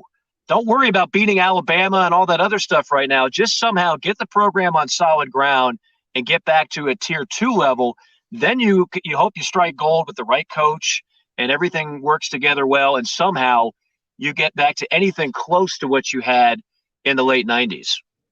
Mike Morgan with ESPN and the SEC Network. Yeah, I mean, and they're like many teams, especially in today's world of this carousel of coaches that everybody, plays in, this fairy tale land, this circus. Tennessee is missing consistency. I mean, if you go back, I didn't know all this. I had to pull it up. But, I mean, if you go back and look, starting with Johnny Majors didn't do anything to blow you out of the water through the first half of his tenure in Knoxville. It really wasn't until, 7 or 8 years in, Mike, they won the Citrus Bowl in 1983, where he kind of started to hit his stride a little bit. And then from there, they went on. He left it in good shape. And Phil Fulmer just kind of carried that flag, and they eventually win a national championship. They had nothing of consistency. Do you think that they landed? Do you think that they thought they landed on that with Lane Kiffin, and then their world was just rocked when he walked out essentially in the middle of the night? Well, here's the thing about Lane Kiffin that I like to point out. Lane Kiffin of 2009 versus Lane Kiffin of 2020 are two different hires. I thought the Lane Kiffin hire of 2009 was very risky. Yes, he had the same arrogant swagger. His last name was Kiffin, and he was a pro coach for 1 year? But no, he hadn't established himself as a great college coach or even a good one. And no, I didn't really trust that he would be there long. The hire of Lane Kiffin today in 2020 that Ole Miss just made, that makes all the sense in the world. This is a Lane Kiffin that was humbled, that had to go to FAU in the mean streets of Boca Raton, an area I know a thing or two about, and he worked his way back up and got some credibility back to where it was a great hire for Ole Miss. By the way, the AD who made that hire is a former basketball player in Keith Carter. Again, you don't have to be a glorified fundraiser to be an AD. remind everybody of that. Nice. Yeah. Yeah. Anybody want to talk about what a brilliant business mind Keith Carter is? I love Keith, and I knew him as a player. I know him now. But this whole notion that, you can't take a former coach and he can't be an AD and make hires is so galactically silly. But so anyway, that hire in 2009 was risky. And when they went 7-6, right? And then he bails, and it set the program back. They didn't know what to do. They weren't prepared for that. And then they made a series of hires that didn't work out. And then they made an embarrassment of the coaching search the last time. And now it's just been one bad move after another since then. But they had a plan. Again, I'm not critical of the removal of Phil Fulmer. I thought it was time. If revisionist history is like, oh, Phil Fulmer was great. Now when they fired him, he wasn't. It was clearly on the downslope. But they made mistakes afterward, and they're still paying the price. Real quick here, Shane Beamer is meeting with the media right now, which, of course, we can't be a part of because we're meeting with Mike right now. We're meeting with Mike, but he has just mentioned that a tentative start date of March 20th for spring practice for the Gamecocks. All right, Mike, final one here on Tennessee. Where do they go? What does this look like? Obviously, last week, Kevin Steele was brought in. I kind of have a hunch. I feel like Kevin Steele might be an interim coach in 2021, and then they'll get it figured out. I feel certain that they want to get the AD position figured out firmly before they really truly move forward with anything. They've even alluded to that point. Oh, yeah. We all know that Tennessee, like every other school in the SEC, probably does not have enough resources for Billy Napier to be able to manage a football program. So where do they go? Where do they turn here? I mean, somebody mentioned earlier today, someone mentioned Bill O'Brien. I don't know who that was. I think Bill O'Brien would be a fantastic hire for Tennessee. It's hard for me. It's hard for me to imagine someone who would be better. Look at Penn State sanctions were worse than whatever's going to happen to Tennessee. But did they have enough resources for the former NFL coach? Probably not. Well, Bill O'Brien's stock has plummeted, but I agree. That's why you can get him now, whereas you probably couldn't have got him a few years ago. I think Bill O'Brien will be a home run hire, quite frankly. I just have a weird feeling, I could be wrong, that Kevin Steele is going to be a place setter for a year. And then depending on how he does, they'll see where it goes from there. When they brought him in before all this went sideways, it wasn't a coincidence. They already knew that this probably is going to happen. Let's bring in our safety net. That takes the pressure off whoever the new AD is. You don't have to hire a coach. You can have Kevin Steele and be fine. Next year, let's face it, I mean, what is Tennessee football going to be anyway? It's going to be very similar to what Ole Miss was under Matt Luke, which is just go out there and do your best, but you're not playing for anything because those teams, of course, were ineligible. That's what I see in my crystal ball. I could be wrong. If there is this home run hire that presents itself, then great. The only thing I do know is that there's going to be some national reporters that say Billy Napier turned down that job when he did. Well, they don't have enough resources, Mike. $200 million a year in revenue, probably not enough for Billy Napier. Right. We've learned a lot about the people that cover football on a national basis this year, and some of them I love. You guys, if you're looking for, I mean, Bruce Feldman is one of the tops. Yep. I think, oh my goodness, I just drew a blank on his name. Homeboy out of Gainesville, former offensive lineman under Spurrier. That works for the Athletic. What's that? No, not Dellinger. No, not Dellinger. Ross does a good job too. There's a handful of good ones. Andy Staples. I'm sorry. Yeah. I should know that. We had him on our podcast. I didn't know he was a lineman. He was an offensive lineman. Oh, I didn't know that either. I had no idea, actually. He lost like 100 pounds, but yeah, at one point he didn't see the field much. He'd be the first one to tell you that, but he was an O-lineman. Wow. But those guys they love the sport. They pull for it. They cover it. But then you have other guys, and they got exposed, quite frankly, this year for what they're all about. College football is just kind of their hook, but they'd rather preach to you about other things. And in some cases, they've just been remarkably inaccurate. I mean, the South Carolina coverage in some cases embarrassing. I felt bad for some of those guys in that case, but hopefully the reporting will be better in Knoxville. John Talty out of Birmingham is outstanding. He's been all over that. He's been all over everything really for the last couple of years. So there are some good ones out there.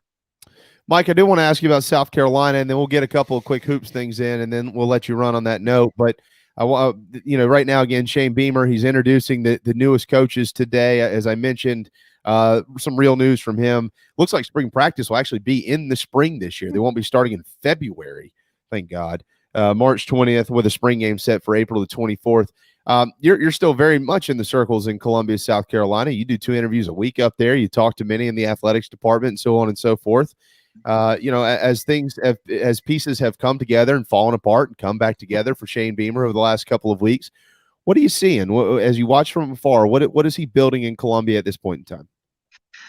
I think one of the things Carolina needed most of all, and we know, look, we all know that the bare essentials, great talent wins, right? And obviously you want to get as good a staff as you can get, and you want to have a favorable schedule if you can get one. All these things are the obvious things. I think the number one thing that maybe people won't compute because it's not quantifiable right off the bat is that Shane Beamer's overwhelming positivity, which is what this program needs right now. I thought things got a little bit toxic here toward the end. And you need a guy with all the negativity that's going to be out there, that's going to be able to take a tennis racket and bat it down left, right, and say, you know what, you're not getting me down. I love this job. I know what it can be. I was here when it was built to its apex, and we're going to do it again. It's going to take time, but I'm not going to be, I'm not going to bury my head in the sand every time somebody rips me on Twitter. I'm not going to look for somewhere to hide after a tough loss. I'm not going to just shut down when things get difficult. From what I've been told from various people, there is an overwhelming, upbeat, just fresh outlook that Shane Beamer has brought already. And that might not sound like much. I get it. But I do think it's a necessary step. Then you start working on what talent do you have, where are your strengths, running backs, where are your weaknesses, a lot of other places. And you just try to start building something, and block by block, because that's what it's going to take. If it took Steve Spurrier 6 years to get it going in Columbia, it's fair to say it's not going to happen overnight for Shane Beamer. But if you're a realistic fan and you give it a chance and don't just, hit the panic button after every setback. Who cares if they lose another assistant coach to Auburn? None of these guys were the secret to success for Carolina anyway. I laugh at some of that stuff. I think the coordinator hires make sense. You don't need more SEC retreads right now. I talked about that on your show last time. Mm-hmm. You need some guys that are willing to make a name for themselves in Columbia, not their third or fourth stop where it's a way station and they wait for a better offer, quote unquote, to go along. So I think all those things psychologically are important. I think the proper steps have been made. And then it's just a matter of getting them ready to go and a new outlook on everything, because things certainly reached a bad point last year. Yeah, we were talking to one of your fellow F Troop members, Jay Phillips, last week about Jay who? Phillips? Yeah. Is he still doing a show? Weren't y'all on the F Troop together with Beamer? Yeah, I can't remember. My goodness. Yeah, we had old Jay Bird on. Oh goodness! Friday. I don't know. One of the recent days. Here's the thing: he's on the air right now, so you can't hear me talk bad about him. But we were desperate for a guest, so we well, there you go. That explains it. Okay, I was just checking. We had to go deep down the the depth chart. Oh, yeah. I don't hear that show anymore. I'm listening to you guys in the midday. That's right. That's all I know in South Carolina from 12 to 2. I just know JB and Goldwater. Yeah, well, I appreciate the good job plug there. Well, checks in the mail, and based on where I used to work, this one will probably get here before your last one did. Very true. Very true. Oh God. Yeah, I can't get in trouble because I own the business. So but we could probably open this up for like 4 or 5 hours if we're going down that road. Right. That's right. But what we were talking about with Jay was it just seemed like there was a lot of paid SEC professionals on that staff. Mike, they understood the market. They knew what it took to get paid, to get the contract. I mean, these guys, they all got new board of trustees approved deals and then moved on. It just really, I mean, it was very business-like. If that's what's best for their family, that's fine. But it certainly seemed like, hey, look, man, we know how to work this system. We're going to get what's best for us. And that's what they did. And they, yeah. Well, let me just say 2 things about that. Number one, it has nothing to do with Mike Bobo. Number 2, it has nothing to do with money. Right now, Auburn is just an easier job. And assistant coaches in particular, they're all about survival. I mean, they get fired all the time. So in their eyes, they can go to Auburn. There's an established quarterback. There's established O linemen, D linemen, receivers, running backs.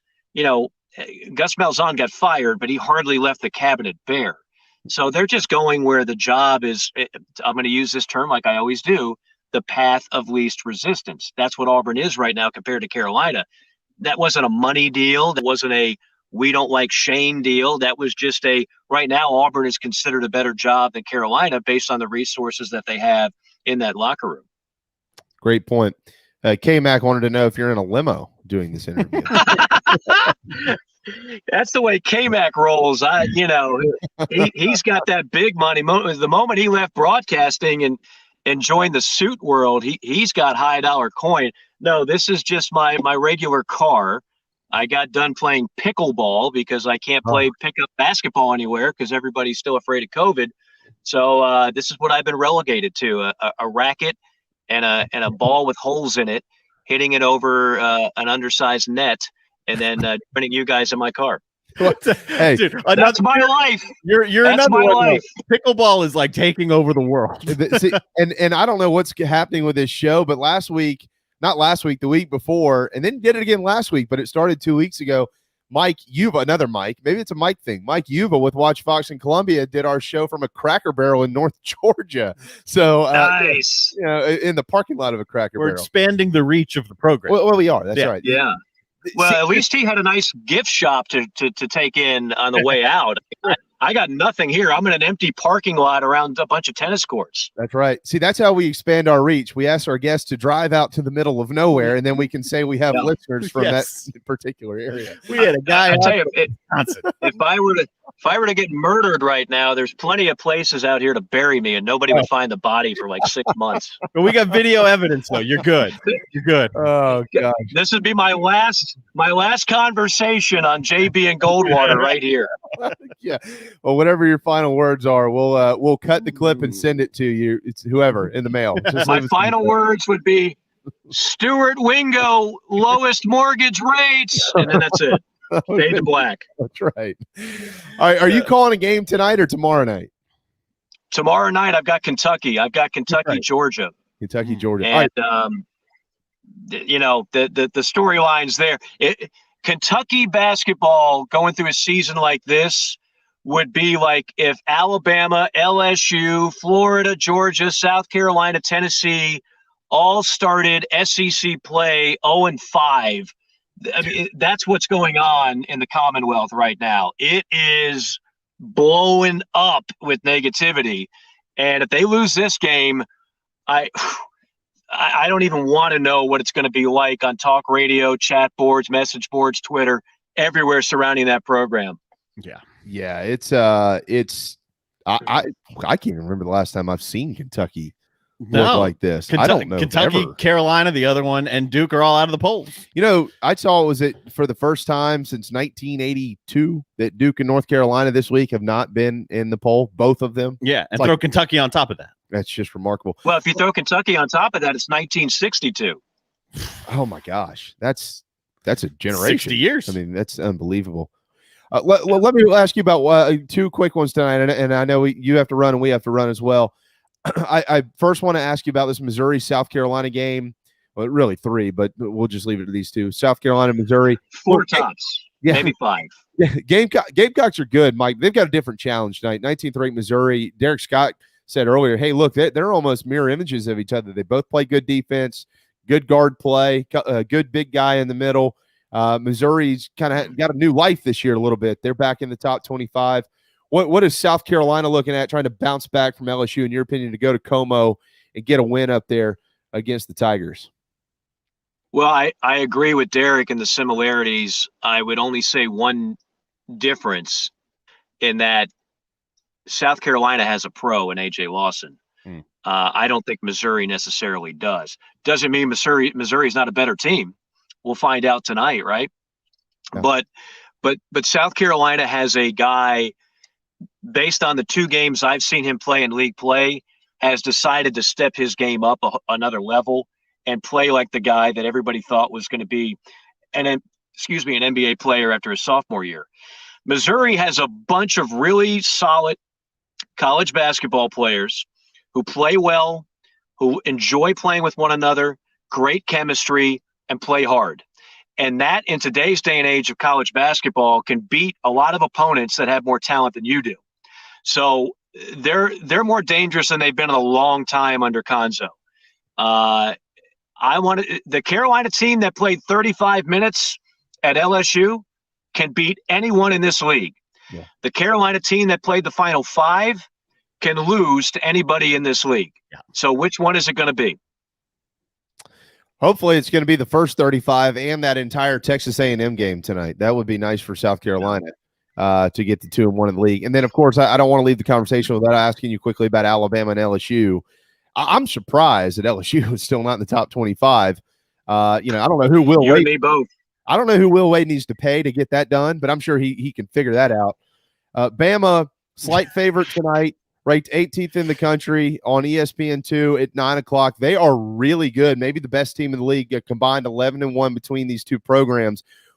I know that Bama maybe is the better team, but they're going to walk into a challenge tonight. What are both teams looking at? Best 2 offenses in the SEC, 2 of the best offenses in college basketball, period. LSU has gotten better defensively. You saw that in the final few minutes against Carolina. Alabama, I would love to know what the Alabama message board said when they hired the coach from Buffalo who had no ties to the South, and Nate Oates. It was a brilliant hire. It was. No, seriously, it was a. Now, it didn't have the fanfare and the hype of Anthony Grant or Avery Johnson, but what it did was give you an elite coach. That guy, he's that good. Alabama's not going anywhere, folks. It's going to be a lot of fun because both those teams can light it up. That game could be in the 90s easily. Game is at Alabama, if I'm not mistaken. No, it's in Baton Rouge. I would give Alabama. Oh, I'm sorry. Okay. Yeah. Well, in that case, home court advantage obviously is not what it would normally be. It's normally 69% in hoops. It's been about 50-50 so far. But I'll give LSU a slight edge because the game is at home. But I think it'll be a great game. Should be a great game. Reports trickling out that Will Wade was a some type of advisor to Tennessee. I thought you were going to say a McDonald's delivery guy. No, well, that's some type of advisor to the Tennessee football program, so he could be on the hook for Tennessee's McDonald's cash scandal. I'm not touching that. No, I'm not touching that. You can't. No, you can't, but I can. I can do that. Will, yes, you can. Yeah. Mike, it's your show. You can basically do anything you want. It was essentially, yeah. Like put Stuart Wingo up on the screen because he's helped you with a bunch of mortgages, right? Tell us about him quickly. He will legitimately save you thousands of dollars with one phone call. And actually, a couple of your audience members have already taken advantage of this. It's amazing how many people watch your show because I hear from them whenever I'm on. So kudos to your guys' success. And for those that take advantage of Stuart Wingo the way I have 4 times over the years, no matter where you live, I've done it in Columbia, I've done it in Atlanta. He is the man with the plan, so good. He'll put it in terms you understand. And bottom line is he'll just save you thousands of dollars. That number on the screen, one simple phone call, you'll be very happy that you did. Tell him I sent you. And if you are listening, 803-319-1777, 319-1777, Stuart Wingo. Hey, man, thank you so much. Good to talk to you. Wherever you're headed, travel safely, and we'll get you back here shortly. Looking forward to the call tomorrow night as well between the Dogs and the Wildcats. Thank you, guys. Always enjoy it. Yes, sir. There you go. Mike Morgan, ESPN, and the SEC Network. All right. Another timeout. When we return, we're late, and I'm sure Gene is antsy, but he'll join us. Gene Sapakoff with the Post and Courier up next right here on the JB and Goldwater Show, protected by McFadden Pest Control. Is your old car really scary? Does it look dreadful or smell awful? Don't be frightened. There's never been a better time to trade in your spooky old car. Stokes Volkswagen just received a new shipment of the VW Atlas and VW Crossport. But here's what makes that even sweeter. Every new Atlas and Crossport is $3,000 off MSRP. Plus, every 2020 Volkswagen is available with 0% financing. That's right. You get both the huge discount and 0% financing. So if you want to play trick or treat at other dealerships, that's okay. Come see us at Stokes Volkswagen on Ashley Phosphate or visit stokesvw.com. Peace and love at Stokes Speed Up. Plus tax tag includes $399.50 closing fee. Offer subject to lender approval. Expires month end. What's up, everyone? JB here. Want to tell you about my friends at McFadden Pest Control, as we do every day on our program. I love these guys. They've been in business over 40 years, and they treat our family like they've only been around for 4 days. Always doing their best work, trying to earn our business, although they know that they'll always have it. Heath and the guys take care of our quarterly, our mosquitoes, termite bonds, anything we can get them to do, they do it. They're the best. They're friends. Heath even often texts me and just asks to see how my family's doing. It's amazing. I can't say enough about McFadden Pest Control. Switch to them. You'll never have anyone else protect your home. McFaddenPestControl.com, McFaddenPestControl.com here in the Low Country. Family Bingo Night is back. All 3 Dog and Duck locations. Every Monday from 6 to 8 is the perfect time to bring the kids, have dinner, and play bingo. They've upped the prizes with retail store gift cards, gas cards, in-house cash cards, and kid-friendly gift cards like Nintendo, pizza, App Store, and more. Thanks for supporting local businesses like the Dog and Duck in Bell Hall, Park West, and on Clements Ferry Road. What's up, everybody? This is South Carolina singer-songwriter Patrick Davis, and I might live in Nashville, Tennessee now, but guess what? I can always keep up with the news back in South Carolina because I've got the JB and Goldwater Show. Thank you, JB and Darren, for being live, loud, and online.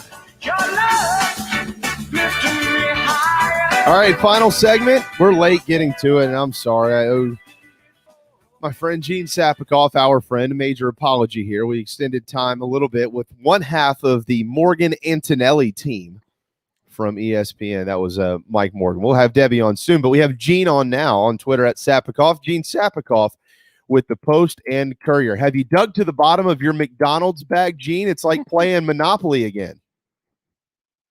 Pretty much. I do want to correct you on one thing. It's the Antonelli and Morgan team. Oh, in that order. Good point. Yeah, and you can tell Mike that I said that, please. Well, the analyst is the star of the show. That's what's supposed to happen. The play-by-play guy's job is to set up the analyst, and Debbie's more than willing to take it and run. Yeah, that's a hell of a team. Seriously, I mean, is. Two of my favorites. So. Oh, I think they're the best. I would. Mike's a big pickup basketball guy. We should have told him this while we had him on the phone. Now it's a pickleball guy. Oh yeah, he's a pickleball guy now. But he's a big pickup basketball guy too. He used to play all the time in Columbia. He still plays a lot. I would like to see him and Debbie and maybe in a game of horse. I think Mike would lose. Bad. Yes, I agree. Mike has no chance. I mean, first of all, she's made free throws for 24 straight hours. So that's all you really need to know.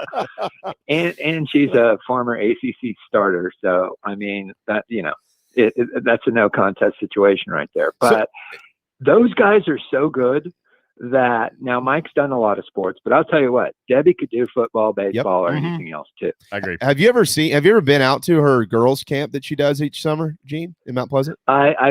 I was out there several years ago. I've heard that it just keeps getting better every year. Oh, it is. I mean, she teaches them. She wants them to learn every single sport. I mean, you name it. It doesn't matter what it is. Football, croquet.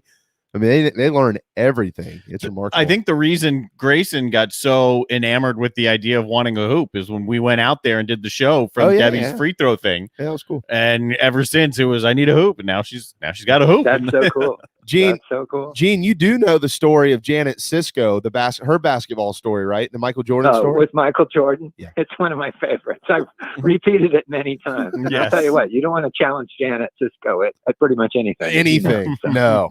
Yeah. She doesn't like to lose. She was the mother, even though the quote was about the dad from Major League. This guy threw his own kid in a father-son game. That was Janet. but she's the mom. But she's the mom. Yeah, she. Well, you better tell your listeners the Janet Sisko MJ story. So we're not left in the dark. I think I've told it before, but yeah, she. Okay. They met on the court one day at North Carolina. She challenged Michael in school, and he said, "Okay," and gave her the ball, and she dribbled it between his legs and made a layup, and one score wins, and she won. Debbie had a good story about MJ too when she came on with us about screaming from the rafters, "Hey, Michael!" Yeah, I've done that too, but he didn't pay attention to me.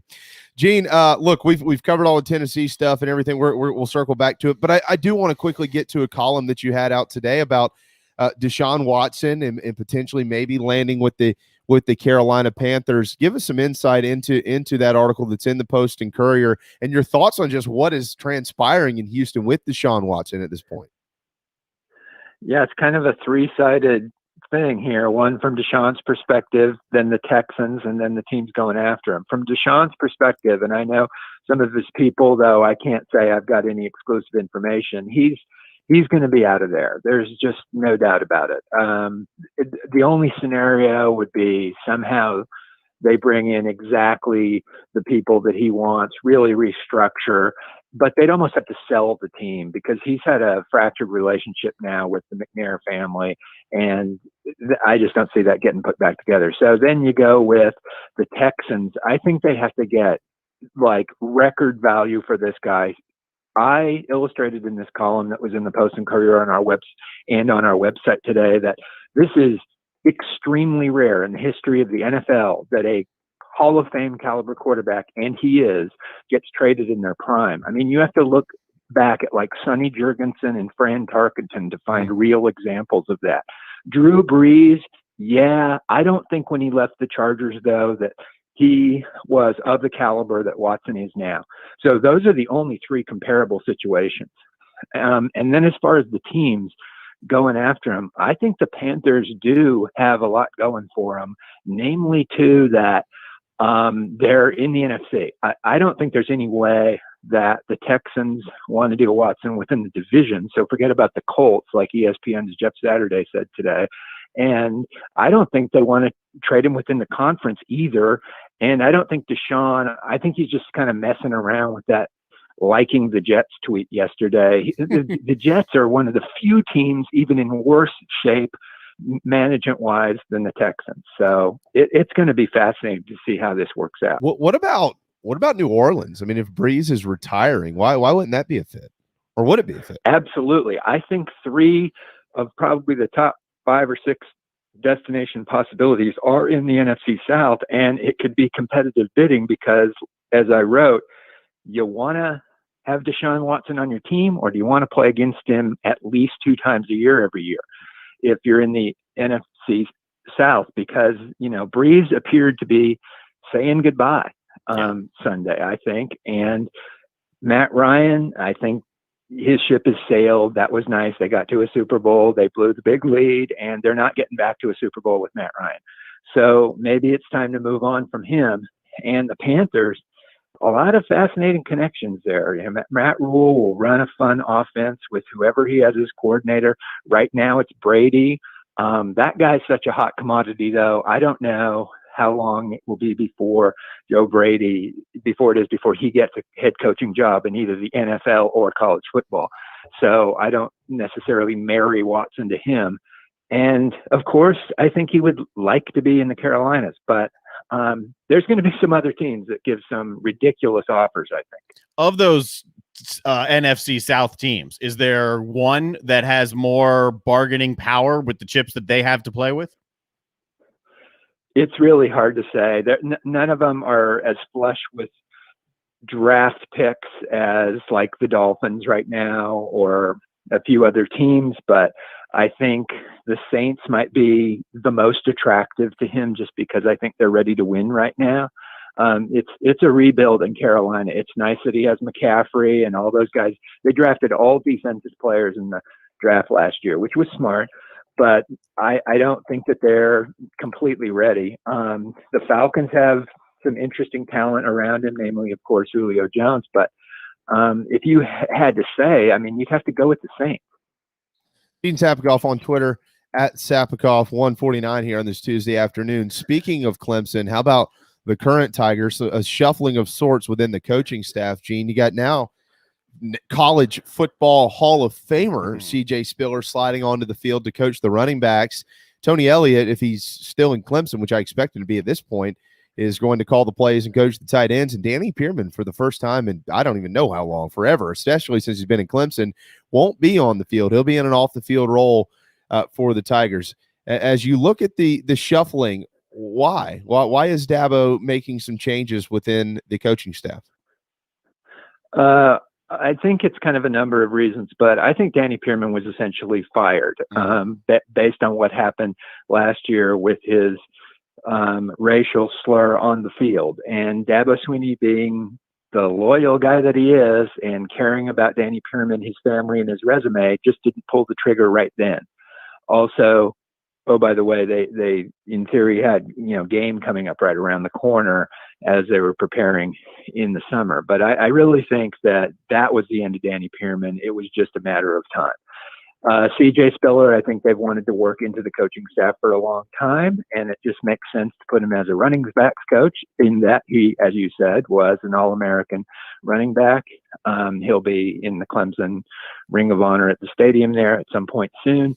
And so you just slide Tony Elliott over to tight ends, which isn't necessarily less responsibility, but he sure does have a lot on his shoulder as a play caller, and he does a lot in recruiting, and so it all makes sense. I mentioned I do, but do you expect Tony Elliott to be in Clemson later on this season or later on this year for the season? Yeah, I mean, the Tennessee job, that would be like the only possibility, although some of these NFL staff things, like what Urban Meyer does, what the Texans do, what these other teams do, could have some shakeout. But I would say I'd say like 88% is. I'll go with 88% that he's back. Scientific. I like it.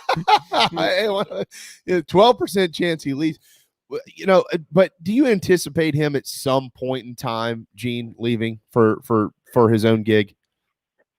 Yeah, no doubt. I mean, the only way he wouldn't leave is to take over for Dabo, and that's going to be about 10 years or something like that before that is a serious conversation, or several years. And I think Tony Elliott will not be in that job that long. I think the world of him. I think he'd be a good college football head coach at any school.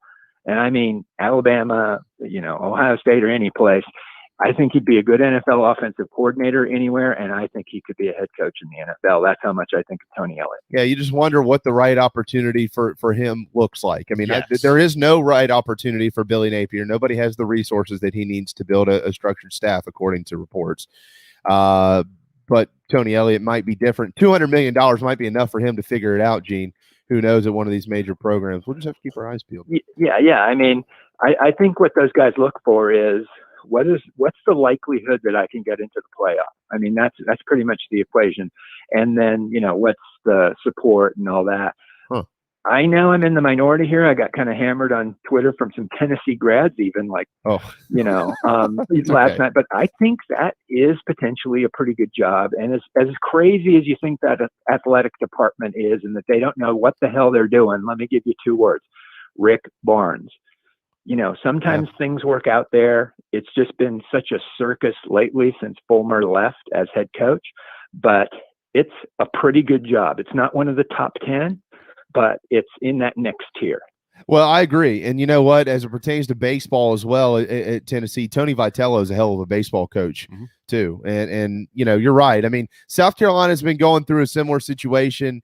Although they haven't had the movement at all that they have in Knoxville over the last decade plus. Everybody looks at football, and that's what you're judged on. And there's been a different story in Knoxville, certainly, but there are good things out there, like you mentioned, Rick Barnes, Tony Vitello, and so on and so forth. What do you think about this Tennessee situation? Do you even believe this report from Dan Patrick that there were bags of cash being handed out to recruits? Jalen Hyatt just tweeted, if you believe that, that's ridiculous. I don't know. I listened, as Patrick was talking about that live this morning, and he's pretty reputable, but that would be like something that used to happen in the 70s. I mean, so I guess I'd really, as a serious journalist, want to look a heck of a lot more into that. Is the way I would put it. What is a timeline in your mind for Tennessee to make a new hire, and maybe some candidates that you would be intrigued by? Well, there's not as much of a rush now, although I know you have a signing day coming up in February, but yeah, they do need to stabilize themselves there, obviously. But the candidates, I really don't know what they're thinking. I've heard everything from, Napier. Jamie Chadwell sure grew up right down the road on a farm not far from Knoxville. Yep. I'm sure they wouldn't go with that because it just makes too much sense. Bill O'Brien seems to be the name that comes up now for just about every opening, even though I'm not sure it makes sense for very many openings. So I think the finger logically could point. I don't know. It's really tough, but if I had to put my money on it, I'd say Hugh Freeze. Really? Even after the press conference, the whole thing saying about how much of a disaster it is, go bring in Hugh Freeze. The thing is, he could fix things as fast as anybody. Of course, what you just had, with all kinds of shenanigans going on, and then you're bringing in a guy that was, show caused at Ole Miss, or I believe he was. That could be obviously a tough fit, but that would be a very Knoxville kind of pick, Hugh Freeze. If I were them, I mean, again, my fallback, my answer to everything is you want to win, get Tony Elliott. I think Jamie Chadwell would be great there. Of course, those are provincial thoughts by me living in South Carolina, but that's what I'm saying, and that's what I'm sticking with. Well, the new AD is going to make the hire, at least that's what they're saying in Knoxville. Pat Forty tweeted out that they should keep an eye on South Carolina's Chance Miller. Chance, he's second in command essentially to Coach Tanner at this point in time. He is a Tennessee grad. Some think he's being groomed to take over for Coach Tanner in Columbia at some point in time. What do you know about Chance Miller? Do you think that would be a potential fit? Maybe Carolina would lose an important piece of their athletics department. Well, they would lose an important piece. And Ray Tanner has gotten a lot of criticism lately, but I'll tell you what, the staff that he has had there ever since he took over, and now including Chance Miller, Charles Bloom, etc., and many others, he's got a heck of a sharp staff of really good major college caliber people there, and that would be a good choice if I were Tennessee. All right, as it stands today, give me a prediction, and then we'll circle back around to it in March. How many teams from the state of South Carolina will make it to March Madness in men's basketball? I'll go with an over-under of 2.5, but we'll see. Number. I really like Winthrop. I like Furman. South Carolina and Clemson are interesting. That 35-point loss to Virginia wasn't good for Clemson, but I think you have to say that they were just coming off of a COVID pause. So we'll see. The Gamecocks really had it going on the road at LSU and until late. So I think they still have a shot. It's going to be interesting. But I'll go 2.5 as the over-under, but I wouldn't be surprised if it was like 4. Yeah, I wouldn't either. I think it's a really good. I'm with you, Gene. You brought this up first on our show a couple weeks ago. You said there's a lot of really good stuff going on in basketball in this state right now. We need to keep our eyes peeled. If we're going to do that, what do we need to keep our eyes peeled for in the newspaper over the next couple of days? We've got a lot of really cool stuff coming up. I'm just going to say that David Cloninger is all over things football and basketball in Columbia. Josh Needleman's going to have some really cool stories come up out of Clemson, and I'm kind of doing a lot of Gamecock stuff and Tiger stuff, but also I'm going to be doing a piece for Sunday on sort of the state of minor league baseball in the Palmetto State. So many changes in the off seasons with like the Braves coming to Augusta, Greenville moving up to high A, Myrtle Beach moving down to low A, River Dogs losing the Yankees and getting the Rays, and just kind of a report card and scorecard, if you will, of where we are in minor league baseball in the Palmetto State going into what we hope is a 2021 season. I think baseball is going to have a great year in 2021, Gene. I'm really excited. I could use some good baseball back in our lives again. The D1 baseball rankings are out. Carolina's in there. Clemson isn't, but I'm telling everybody right now, don't discount Monty Lee's Tigers this year. Wait till you see Jeffrey Gilbert pitch, and many of them. They're good. Mm-hmm. They'll be there. Yeah, I think they're going to be good. This freshman class that the Gamecocks have is special too, though. I mean, it's going to be good. And don't forget that the College of Charleston was just top 25 caliber, just about to get in there when the rug was pulled out from the season last year. Absolutely. It's a special time right now for the Holbrooks. They got kids going to every major school in the country, and Chad's got a great team. And he's just turned 50. He just turned 50. Chad's getting old, man. But Jennifer still runs the whole show down there, so it doesn't matter what all those boys are doing without her. All right, Gene, on that note, we'll let you run. Have a terrific Tuesday afternoon, a wonderful week, and we look forward to speaking with you again next time. Okay, thanks, guys. There you go, Gene Sapakoff with the Post and Courier. And we're out of time. By the way, it's National Popcorn Day, so enjoy some popcorn wherever you are. And everyone likes popcorn. If you drop it and the bugs come out, you call our friends at McFadden Pest Control and they get rid of it. Don't eat it, though. Yeah, don't eat it. If you drop food and bugs come out, don't eat it. Don't eat it. McFaddenPestControl.com. I don't know. It's a couple days away. They're coming to our house to service. So looking forward to seeing Heath and all the guys. All right. Wow. Darren, we did it. We did it. We figured it out. By the way, Xavier Thomas returning to Clemson. Don't know where he was going, but he's returning. Thanks to Gene Sapakoff, Mike Morgan, Derek Scott, and Mike Wilson all for joining us this afternoon. It's been a busy day. J.C. Sherbert for a full hour tomorrow. We'll have all of the Gamecocks covered from the press conference today. All that will be covered tomorrow on our program. Thanks to Darren. Thank you. Thanks to you. Have a terrific afternoon. We'll see you tomorrow at noon on the JB and Goldwater Show, driven by McFadden Pest Control. No. Stokes Volkswagen. See ya.